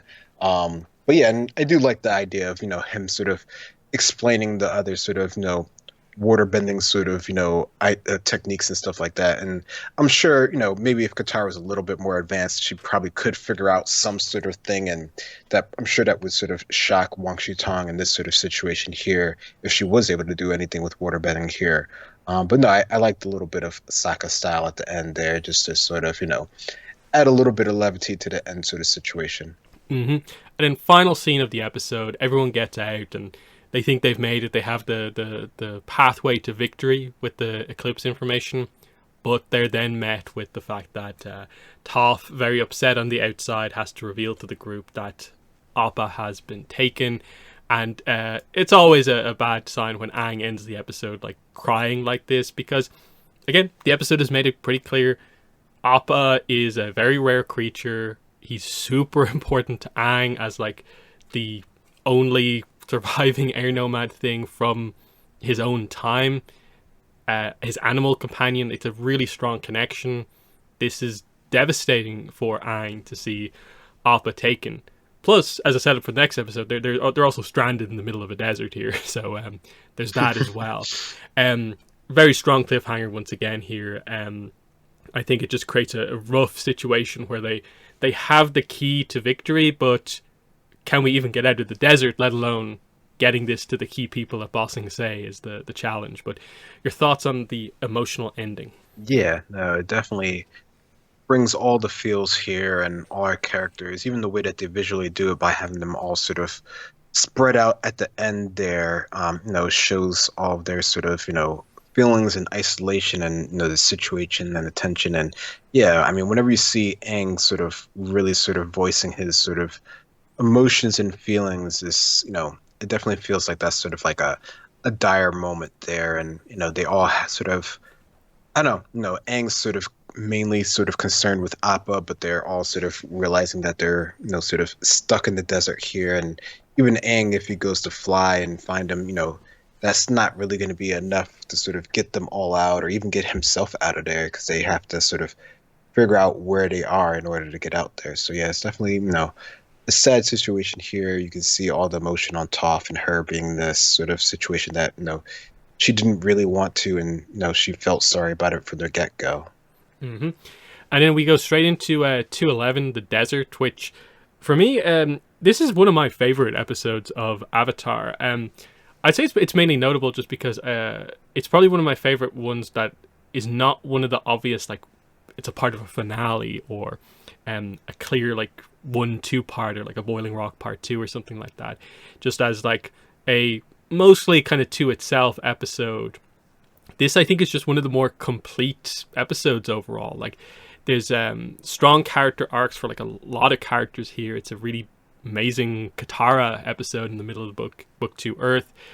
Aang has a very interesting kind of like turn in terms of how he deals with Appa being taken throughout this one, and just every member of the group has something kind of unique going on because of the way things happened in the previous episode.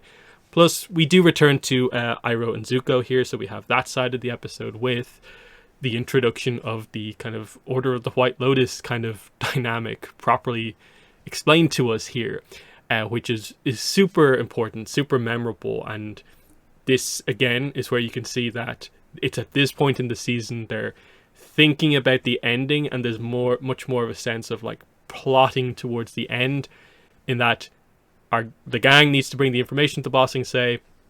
Iroh and Zuko are heading for Ba Sing Se. We can see what's going to happen here. That's really strong here. So I like this. Like, it has the emotion, but it also has the humor with the Sokka stuff. So I think this one for me just does a little bit of everything, and is one of my favorite episodes, especially because of, I think the finale moment of this episode is, I think, one of the most kind of powerfully emotional moments in like the entire series. But what are your overall thoughts on the desert? Yeah, no, I think I definitely can understand that. It definitely has a pretty good roundedness in terms of the emotional beats as well as sort of our B characters sort of story plot here. So it definitely feels like, despite sort of the dire situation, it feels like they're definitely moving. I think this is definitely one of the ones where you get sort of the sort of Katara sort of hope and holding things together moment, which I think is sort of, a key thing of her character. So it's nice to get to see that in focus here, especially considering that she's sort of so out of her element, right? Like, this is the middle of the desert. There's not much, if any, water to really be pulling from anywhere, and the water they do get obviously has interesting effects on Sokka. So there's that whole sort of levity to the episode as well, which, I think even to this day still gets sort of memed on and stuff like that. So it has a lot going on with it, and even some other minor characters that we wouldn't necessarily even sort of think about being in this episode, but they have their own sort of mini plot. So there's a whole bunch of different things going on in this episode, which surprisingly works pretty well for the whole episode only being like 22 minutes or something like that. Mm-hmm. We'll start with the Zuko and Iroh plot of the episode. I almost forget that this happens in this episode, but we get the Iroh Rough Rhino connection, which is very kind of random. You don't expect it, but then it's like, okay, I guess that actually makes sense. It's an interesting one. I think we only really got full clarification on this with some of the RPG material, where it does confirm that Colonel Monk and the Rough Rhinos were under Iroh at one point in the past. That's why they know each other, even though it's sort of implied based on what's said here. But either way, they're here because Zuko and Iroh are fugitives, and we just get, once again, like, what is, for the most part, the Rough Riders' role in the show to be a reasonably strong group of characters, but that they are very defeatable by our main characters. And so Iroh gets to just show how incredible he is, Zuko as well, as they just completely school the Rough Rhinos here and get away with some fun jokes about like Iroh's past of like, is there anyone from your past who doesn't want to kill you? Which conveniently we get to by the end of the episode with the Order of the White Lotus connection. So it's not just some random Rough Rhino stuff. They actually like cleverly play it in with the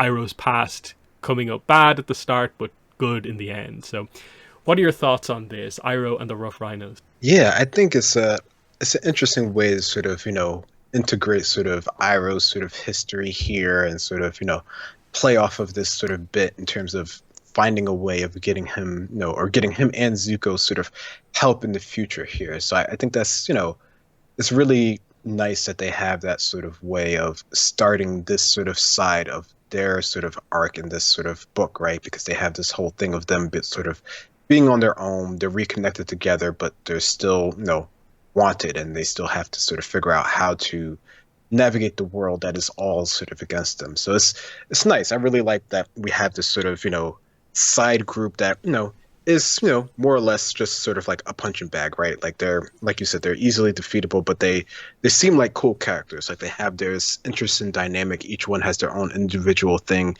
even if they're not, overall, sort of very sort of interesting. But I think, as a unit, they're pretty cool, which always makes them sort of stand out, despite them, not really having that much of a play in the overall series. And it's also interesting that, like, in a few episodes' time, we're actually going to find out that these are the characters sort of responsible for, like, what happened to Jet and the real tragedy that, like, he never gets to confront them, which would have been super interesting if that was something that actually happened. Which is the one really, like, serious, super serious thing with the Rough Rhinos is what they did to Jet's town. But the other side of this episode is that also it's the Xinfu and Master Yu plot as well, where they're on the trail here to get Toph back for Toph's parents, but they just decide, hey, more bounties, Fire Nation ones, and we've just spotted two of the people on the posters. Let's go after them. Like they're basically just motivated by money at this point, basically. So they decide, yeah, we'll capture Iroh and Zuko, and we're at the Misty Palms Oasis at this point, and we get this cool standoff style thing where they're the only ones who realize that the kind of the people from the poster are in town. If they make a fuss about this, it'll cause a riot. So they have to play it cool, but it also gives time for Zuko and Iroh to sort of construct sort of an escape plan here, which kind of cool. But what are your thoughts on this? That Xinfu and Master Yu get this sort of like side plot to do some extra bounty hunting on the side. Yeah, no, I thought that was fun. I think they're interesting characters because they have this role with Toph and sort of her sort of upbringing and sort of her history, and the fact that they're sort of working together. It's that whole sort of like buddy cop dynamic here of trying to do things. One's sort of rash, one is more sort of patient there. So it's an interesting dynamic, which makes them memorable sort of on their own there. But they definitely are quite the opportunists, and they're all about sort of the money here, which I think that came across pretty clear from the get-go with these characters. Like that's their driven thing, right? Is how they make money, either through lessons of teaching kids how to earthbend or through earth rumble. So no, I think that it definitely sort of aligns with my thoughts of like how these characters would act in this sort of situation here. But it is funny where you get to see them sort of stand off in the oasis there, and they're you can see their skills. Like they are sort of above your sort of average sort of benders here. Like they're maybe not as good as our core sort of group here, but they're they're sort of like the earthbending sort of equivalent of sort of what Iroh and Zuko were just sort of fighting there. So they're a good balance there of good characters that are essentially easily defeatable. Yeah, they're cool because they're not just grunt characters who we happen to know. Like Xinfu has his own sort of unique style, as we saw in like the Blind Bandit, and then Master Yu is, I guess, an example of just a very by the books traditional earthbender who's not just power focused. He's kind of more of an elegant kind of earthbender to a certain degree. He's more precise. So they stand out, and they're obviously a comedy duo just by themselves, because it's so random that these two got paired up. Like you said, the guy who runs the basically the mall karate gym, and the guy who runs the quote unquote half illegal kind of earthbending tournaments. But the real interesting stuff on this side of the episode happens when Iroh spots a fellow Order of the White Lotus member. The character is named Fung. Not that it matters that much, but he spots a member here, and we get this really cool sequence where he goes up and they have this like scripted conversation and then a scripted game of Pai Sho where Zuko's just watching them and like, what are you doing? And they're just speaking like a lot of weird statements, but it's clear that they know each other and something's going to happen here. And immediately he helps them out by actually alerting everyone in the room to the fact that these are the people on the bounty poster. And Zuko thinks he's just giving them away, but actually it causes a riot to basically break out in the cantina, and it allows them to get out in the kind of in the scuffle. And this is where, of course, Master Yu and Xinfu get to show how impressive they are, that they are well above the level of your average kind of bandit, basically, because they clear house pretty quickly, but they're distracted while they do it. But yes, the focus here is the proper intro to the Order of the White Lotus stuff, and it's this secret organization that has all this kind of cryptic stuff going on with it. But what are your thoughts here on the Yeah, no, I think, the idea that there is this sort of, organization that Iroh's a part of, and that they have, this sort of very sort of, I guess you could, it feels sort of unique in the way that they sort of, are able to sort of communicate with each other and sort of understand, and even, sort of the position that Iroh has, which I don't think we don't fully grasp what his position is quite yet, but we get the idea throughout this episode that he's pretty high up there. I think it's very sort of cool to see, and you have the sort of good contrast with Zuko, who doesn't really understand what's going on. Like, he's not part of it. He doesn't have that sort of connection. Never sort of has. But you can see him sort of like just being sort of bewildered by the situation, even though things seem to sort of work out. Mm-hmm. And it's also cool because there has been setup towards this before, like the whole, I need to stop and pick up a White Lotus tile. I lost mine. Like, it was in my sleeve the whole time. The significance is because he needs it for stuff like this. Because without the tile, he can never get help from a random Order of the White Lotus member, because he can't do the White Lotus gambit at the start of the game, even if he can say all the passphrases correctly and stuff like that. I suppose one maybe important question to ask at this point, given the extra stuff from the novels, has your opinion on any of the intro to the White Lotus in in ATLA changed because of how they've been presented in like the Yang Chen novels to be a little bit more of a, like, they make mistakes as an organization, that they're not just the most intelligent people in the world. Sometimes they cause more problems than they solve, type thing. Does it change how you view them here in their intro? Yeah, no, that's a good point. I don't know if this instance it changes my perception of them. I think when we get to the later on, where we get to see sort of the White Lotus in full force, and all of their regalia, and you get to see that there is quite a bit of them. I think that it definitely changes my perspective of them there, because it definitely you get sort of the full sort of scope of the organization, or how strong the organization can be as like a entity. Because right now it just seems like, even though we can see that there's some involvement here, they're able to get them sort of this way of out of this area eventually. You don't really get the idea, or at least I think I definitely didn't get sort of the idea of what the organization really was about at this point. I think you get sort of bits and pieces, but I think just seeing that, okay, Iroh's part of it, this random dude in this oasis is part of it. They have these passwords, and there's special areas that only they can get to, right? But it doesn't really speak to sort of them in sort of the larger scheme of things. So it doesn't, affect me too much yet, but I think it definitely does.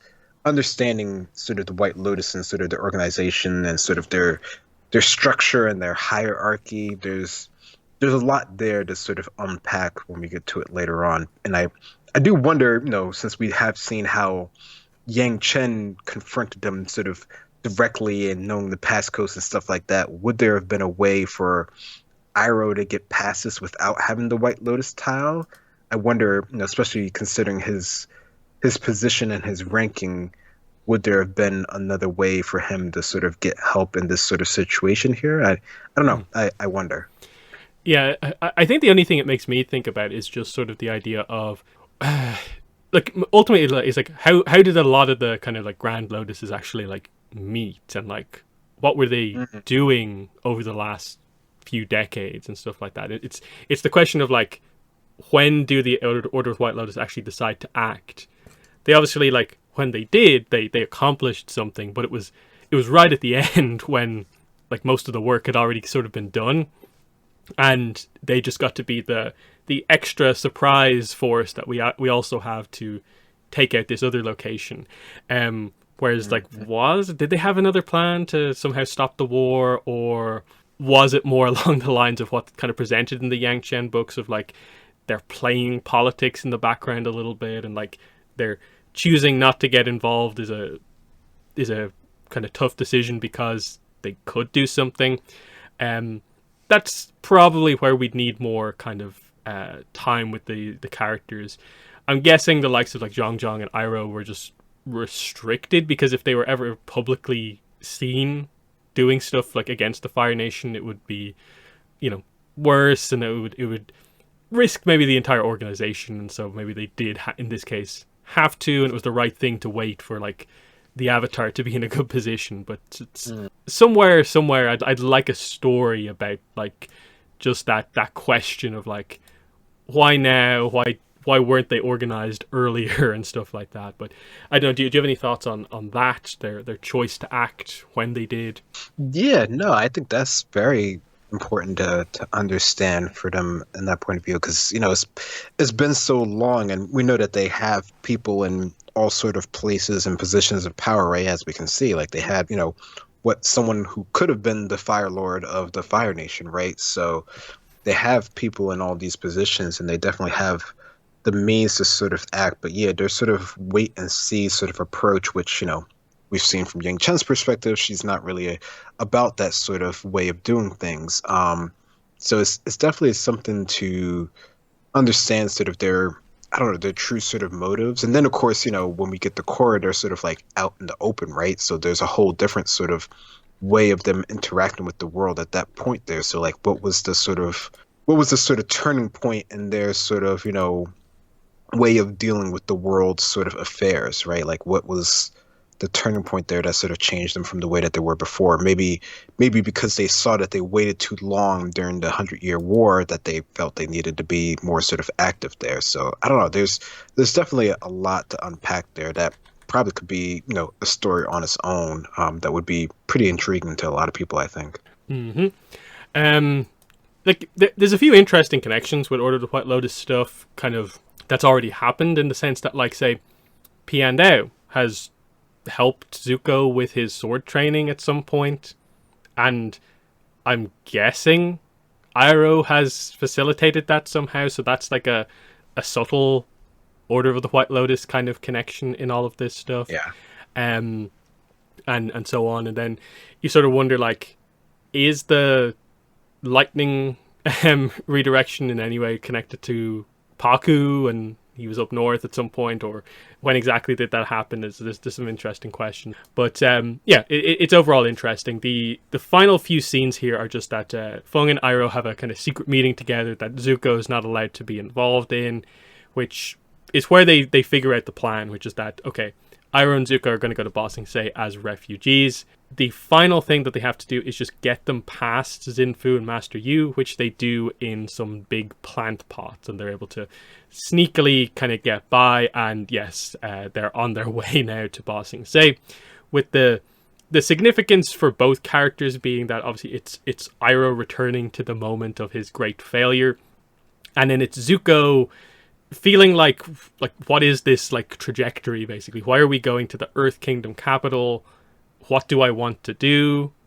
And he's at the point now where I guess he gets needing to calm things down because they're fugitives, but there's still a sense that he feels a little bit directionless, and so is this the right direction for him overall? So it's interesting that they're heading there overall. Everyone's heading there, but especially these two. It's fascinating. But what are your thoughts on the last few scenes on the Order of the White Lotus side of the episode? Yeah, no, it's Bossing says the place to be at this moment here. And yeah, it definitely feels like it's a place where they're retreading waters that they've been to before, but it's also a way to sort of start anew, or at least think a little bit fresh at the situation.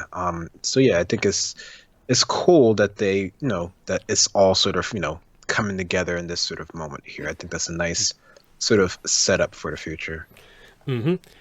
So that's that side of the episode, and then we have to talk about the gang's trip through the desert, which I guess we'll break it down just kind of character by character. So, Sokka ends up being the least effective, I suppose, member of the team because pretty early on, when they're running low on water, he decides to cut a cactus and drink the juice inside. Momo does the same, actually. So most of the episode is Sokka and Momo hallucinating on cactus juice, where this is where pretty much all the comedy of the episode comes from. Is just that Sokka, the planner, organizer of the group, is completely taken out because he's curious, as we find out. Which I like that they stack on top of this plot point by having him also then lick the walls of the Buzzard Wasp hive as well. And Katara is just like absolutely appalled that he did this after his head was starting to clear up. Like, it was such a stupid thing to do. But yeah, like, you can potentially criticize it of like there's not a lot of serious Sokka in this episode, but I think to allow Katara to have the arc that she has, I think it makes sense to kind of completely take Sokka out for this episode. And he'll get to shine kind of like elsewhere overall. So effective on the comedy side of things, and it's one of the most memorable sort of like humorous plots to an episode overall. But what are your thoughts on Sokka throughout this one? Yeah, no, it definitely is a memorable, funny Sokka episode. Many of the memes are about Sokka and the drinking cactus juice and stuff like that. So yeah, I think it definitely gets remembered for that alone. And I think, Sokka had like sort of the serious, sort of plot point driven episode just before this. So, they balance it out by this time, giving him, essentially nothing that he can sort of do in this sort of situation here, which I think in this instance here, even if he were to be able to sort of help in sort of the planning of things, he wouldn't really be sort of the glue sort of motivator of holding the group together like that. That's always been sort of more Katara's thing. So I think it's effective in order to give her sort of the shining moment in this episode of keeping the sort of group together here. So I think that, that works. And of course, Momo sort of joining along with this sort of fits in place. And Sokka has, even if he is sort of the sort of smart, sort of insightful type of character, the planning and stuff like that, he also is the one who will sort of, try things, sort of brashly. So, especially with him always being about sort of food and eating and stuff like that, that kind of plays into sort of the way that he acted in this episode. Mm-hmm. And then Momo at least gets one sort of serious moment where he nearly gets taken away by a buzzard wasp, and this creates one of the darker moments for kind of like Aang within the series, which I suppose we'll talk about more when we specifically talk about Aang, but just note that like Aang was not going to lose his other kind of animal companion here. So Toph will go to next. I think they do a good job at linking this to the end of the previous episode, where you can clearly see that this is a Toph who's usually kind of, I can hold my own weight type thing, carry my own weight.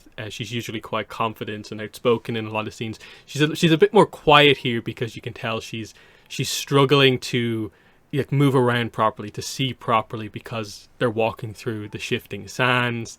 So she's not at her strongest or at her best. And emotionally, you can tell she's dealing with the after effects of the decision that she had to make, and the fact that Aang has kind of sort of blamed her to a certain degree for it. She blames herself, I think, as well. You can see she's kind of taken a hit to her confidence here with what's happened in all of this, and that this is not the situation where she can be the most helpful, and she's almost not used to that. I think in recent times of like just like having to rely on other people like a Katara here. And so there's a fun moment like when she gets to solid ground at last, but there's still the issue of she's trying to hit things in the air, but there's some nice teamwork that allows her to hit a few shots with her rocks, of course. And then she also gets to shine at the end with the confrontation with the Sandbenders, revealing that, oh, it's that guy. I remember his voice because I'm very attuned to the sound of people's voices, and that was him.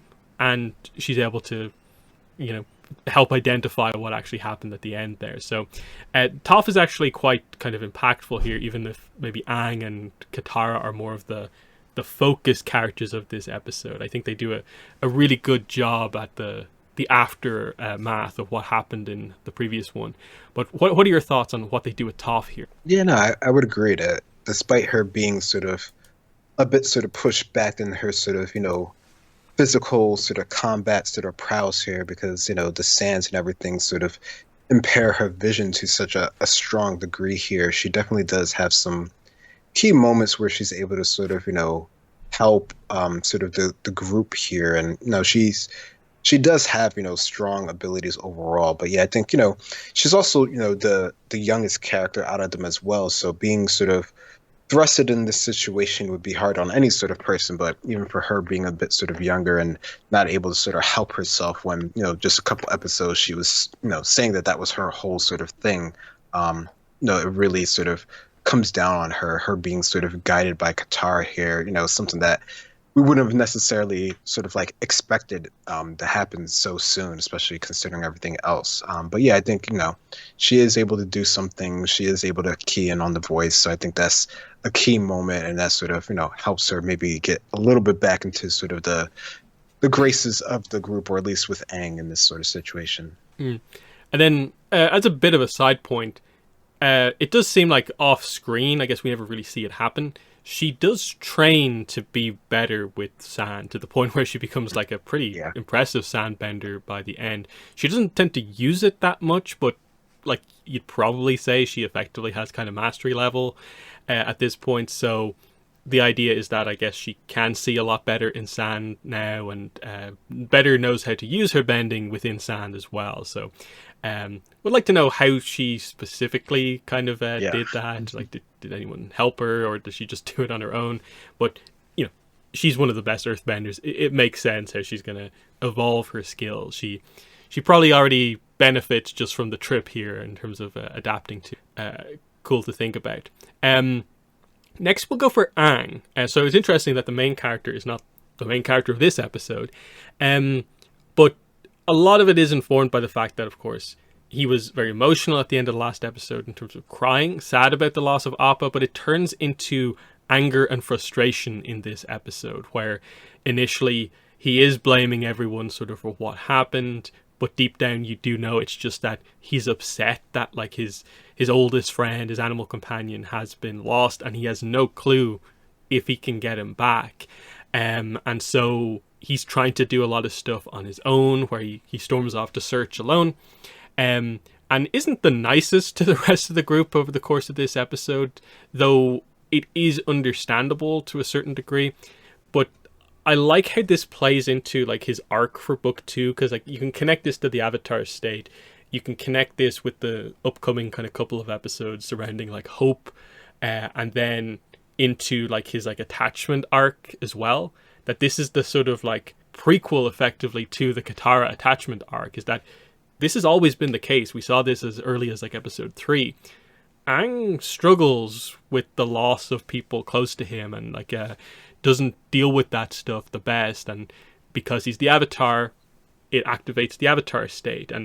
And I just think it's a really good kind of setup here of like that is the thing with Aang. This is the one way in which he's maybe not your typical kind of airbender, is that he is deeply attached to people. He isn't good at detaching, and that applies to Appa, it applies to Katara, and Gyatso as well. So it's really good character stuff here to get across like what the arc for Aang actually is.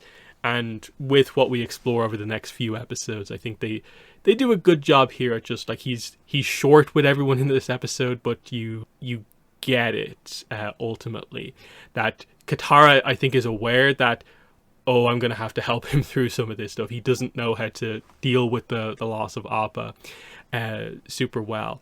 So I think Aang is done quite well here in terms of us getting to see a side of him we really haven't seen before, except maybe like in episode 3.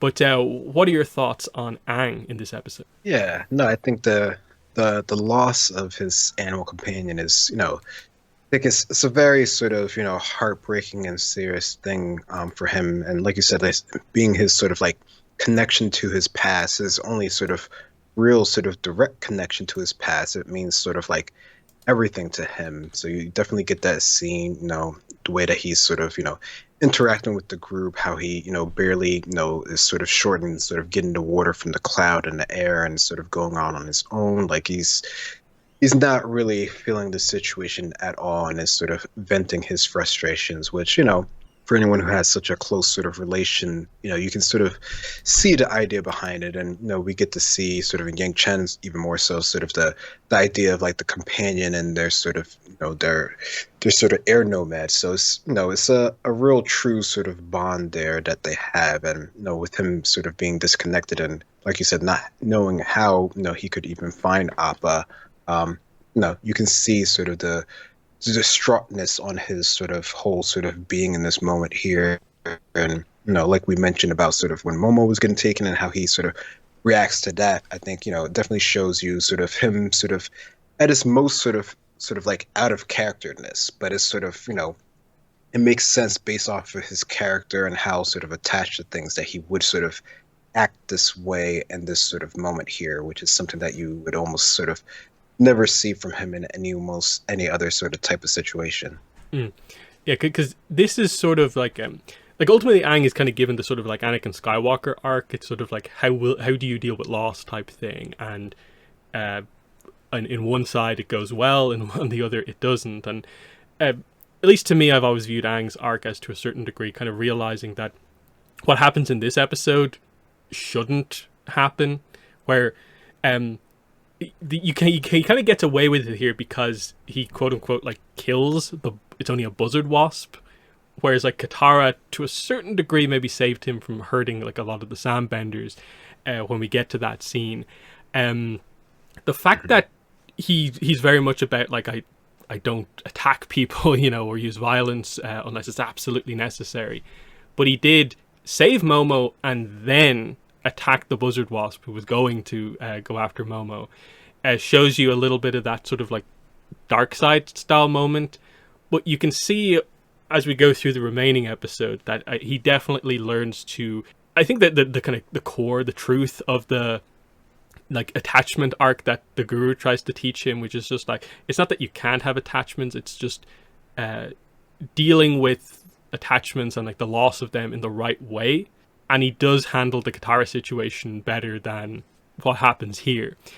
He doesn't go down the dark side, kind of like an Anakin Skywalker type thing. So I think that's the kind of core point that they're trying to get across, because it is a very dark moment, what happens with the buzzard wasp here. Now, I'm not sure if it's ever been officially confirmed anywhere, if he has actually killed it or not, and does it get back up? Has he just knocked it out of the sky?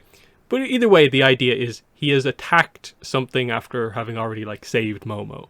But what are your thoughts on this kind of very unusual moment for Aang, where he lets his kind of anger get the best of him in this situation? Yeah, I mean, I think this is probably like, for him, sort of one of the real sort of first instances of this sort of loss, right? Like, I mean, other than Gyatso and, the knowledge that all of his nation is gone, he's not necessarily had to deal with this directly in this way, which is where, someone like Katara or Sokka, if he was more cognizant of the situation, are better able to deal with this, sort of loss of lice or loss of companion, because they've dealt with that before, and they're relatively a little bit older than him as well, or mature in this sort of situation. So they definitely have the upper hand on this. So this is, from what we're seeing, one of his sort of first sort of instances of dealing with this sort of in a direct sort of confrontational way. And I do think that he does get at least a little bit better of a handle on it by the end of things, since he doesn't, go all out on everybody there. But it's definitely, it's something that he has to deal with this loss. And it takes him a bit to adjust to it, however long they were, sort of traveling in the desert here before they met up with the sandbenders. Hmm. Yeah, I'm trying to think in my head, like, this this is the last time he goes into the avatar state out of like pure emotion, if I remember correctly. Because times after this, he's just about to unlock the avatar state in the finale. The kind of and then yeah, it's the actual book 3 finale when he uses it kind of defense mechanism style. I don't think there's another example where like he just gets really angry and does it. There's the moment where I think the glow comes on for like a second, where he gets kind of like temporarily angry, but I think that's from the earlier season. And I think at one point he mentions like, if my chakra wasn't blocked, I might be in the avatar state because of this. But it definitely seems like after this doesn't happen anymore. There's not as much the risk that if Aang gets emotional, he's going to go into the avatar state. Like the real fear of his emotions kind of taking over him, which is, I think, a good part of the arc. And I think that's where like the Guru episode really is important for him to like just explore a lot of those things and kind of get him past a lot of that. So that's kind of cool. Which brings us to Katara, who is definitely the heart of the group, the heart of this episode. She is the main character in this one because she has to step up to be the leader because Sokka's hallucinating, Toph is not at her best, and Aang is struggling with his emotions. So it has to be her to keep the group together. Otherwise, it risks kind of completely falling apart here. And she does, I think, a great job at being this kind of like strong leader in this situation, but also being aware of like what everyone's kind of going through. Of like she's kind of looking after Toph while she's not at her best. She's, dealing with her idiot brother who's got himself into this like funny but like wrong time type moment, and she's trying her best with Aang, and then obviously we get to the very emotional moment at the end, of course. I think this is one of Katara's best episodes overall. You see her role in the group like so clearly here, and it's one of those ones where like when it comes to like Netflix Avatar, they need to get this right for Katara. If they're doing a scene like this or something similar to this, this is where you really need to show this side of the character. And if you don't, I'm a little bit worried for live action Katara. But I think this is just, yeah, it's Katara at her best. If you're a Katara fan, this episode should be like everything you've wanted, basically. But what are your thoughts on Katara in this one? Yeah, no, she definitely is the heart and soul of things, of trying to keep them all together here. Her ability to sort of understand the situation, to sort of interact, to sort of intercede, even from the get-go when Toph and Aang are having issues and stuff like that, I think is very on point for her as a character. Even able to sort of navigate the stars to sort of get them out, telling them that they're sort of gonna walk at night, to sort of avoid the sort of heat of the day and stuff like that. Like she has a really good grasp on the situation, despite everything that's sort of happened and everyone's sort of having conflicts with each other. I think this is, like you said, it's a really good moment for Katara and her standout character, and it's a moment where I think she's doing really good without seeming sort of like overly sort of hopeful or overly sort of preach or anything like that, which is part of her character in general, just learning when to do those things and when not to do those things. So I think this is a good moment of her sort of core sort of character traits coming to the forefront without them seeming too overbearing. Because in this situation, she really does have to sort of lead things or they will fall apart. Yeah, like she literally has to take members of the group by the hands and like guide them through in this case, in case they get lost in like the desert. It's a pretty bad situation, and yeah, like you point out, she starts doing the star map reading, like she kind of the stuff that you would usually assume Sokka kind of ends up doing for the group, like, oh, she can do it too. Making those kind of key decisions, like when they find the sand sailor, she's like, oh yeah, we'll just rig this up. You're not going to rig it up, Sokka. Like, I guess me and Aang mostly have to do this. That's the kind of thing there. Like she's the one who points out, like, oh, try and get some water from that cloud. And she's like, oh, there's not that much. Aang gets upset, and she's just like, I'm just trying to do what I can here to keep the group together. And then we get to the big kind of moment with the sandbenders. So it's interesting by itself, just that like we get the whole situation where like the son has kind of been doing kind of illegal activities behind the kind of father's back, basically. And Aang's already like annoyed because the sandbenders did this, but then the like you muzzled Appa kind of moment happens, and yeah, he loses it. He goes into the Avatar state. He destroys one of their sand sailors, but then it's the idea of what was going to happen here. Like, sandbenders were going to get injured. Potentially all of their sand sailors were going to get destroyed. And as we sort of saw to a certain degree, what was maybe about to happen in episode 3, who knows what might have happened to like the rest of the group, like Sokka, Toph, that sort of thing. And this is where, again, Katara steps up. And again, like you sort of said, this is not the episode where Katara gives like the big hope speeches. It's more like she's direct. She just does actions. And in this case, it's just she stands her ground and grabs Aang's hand while he's in the Avatar state and just pulls him down into the hug, which is ultimately what he needs, because I guess the idea is that he had an initial sad kind of reaction, but it quickly turned into anger, whereas he maybe hasn't dealt with it in the right way, and so this is what he needs right now. And it shows the kind of emotional intelligence of Katara, realizing that this is what she has to do, but also like for him, it's like she knows he wouldn't want to hurt people being out of control like this, so she kind of helps him in that way as well. And it's just a really strong moment, kind of again reminiscent of like episode 3 and calming him in that way. That we'll find Appa later. For now, we're here type thing.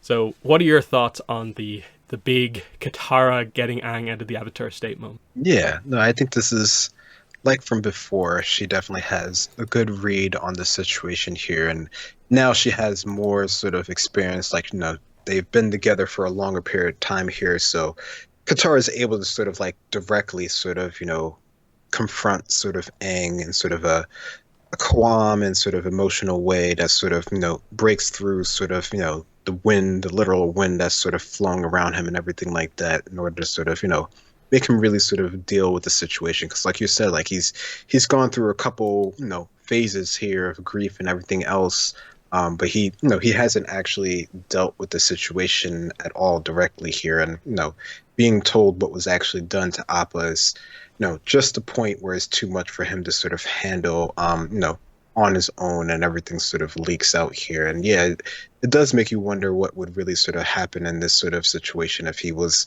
sort of left unchecked.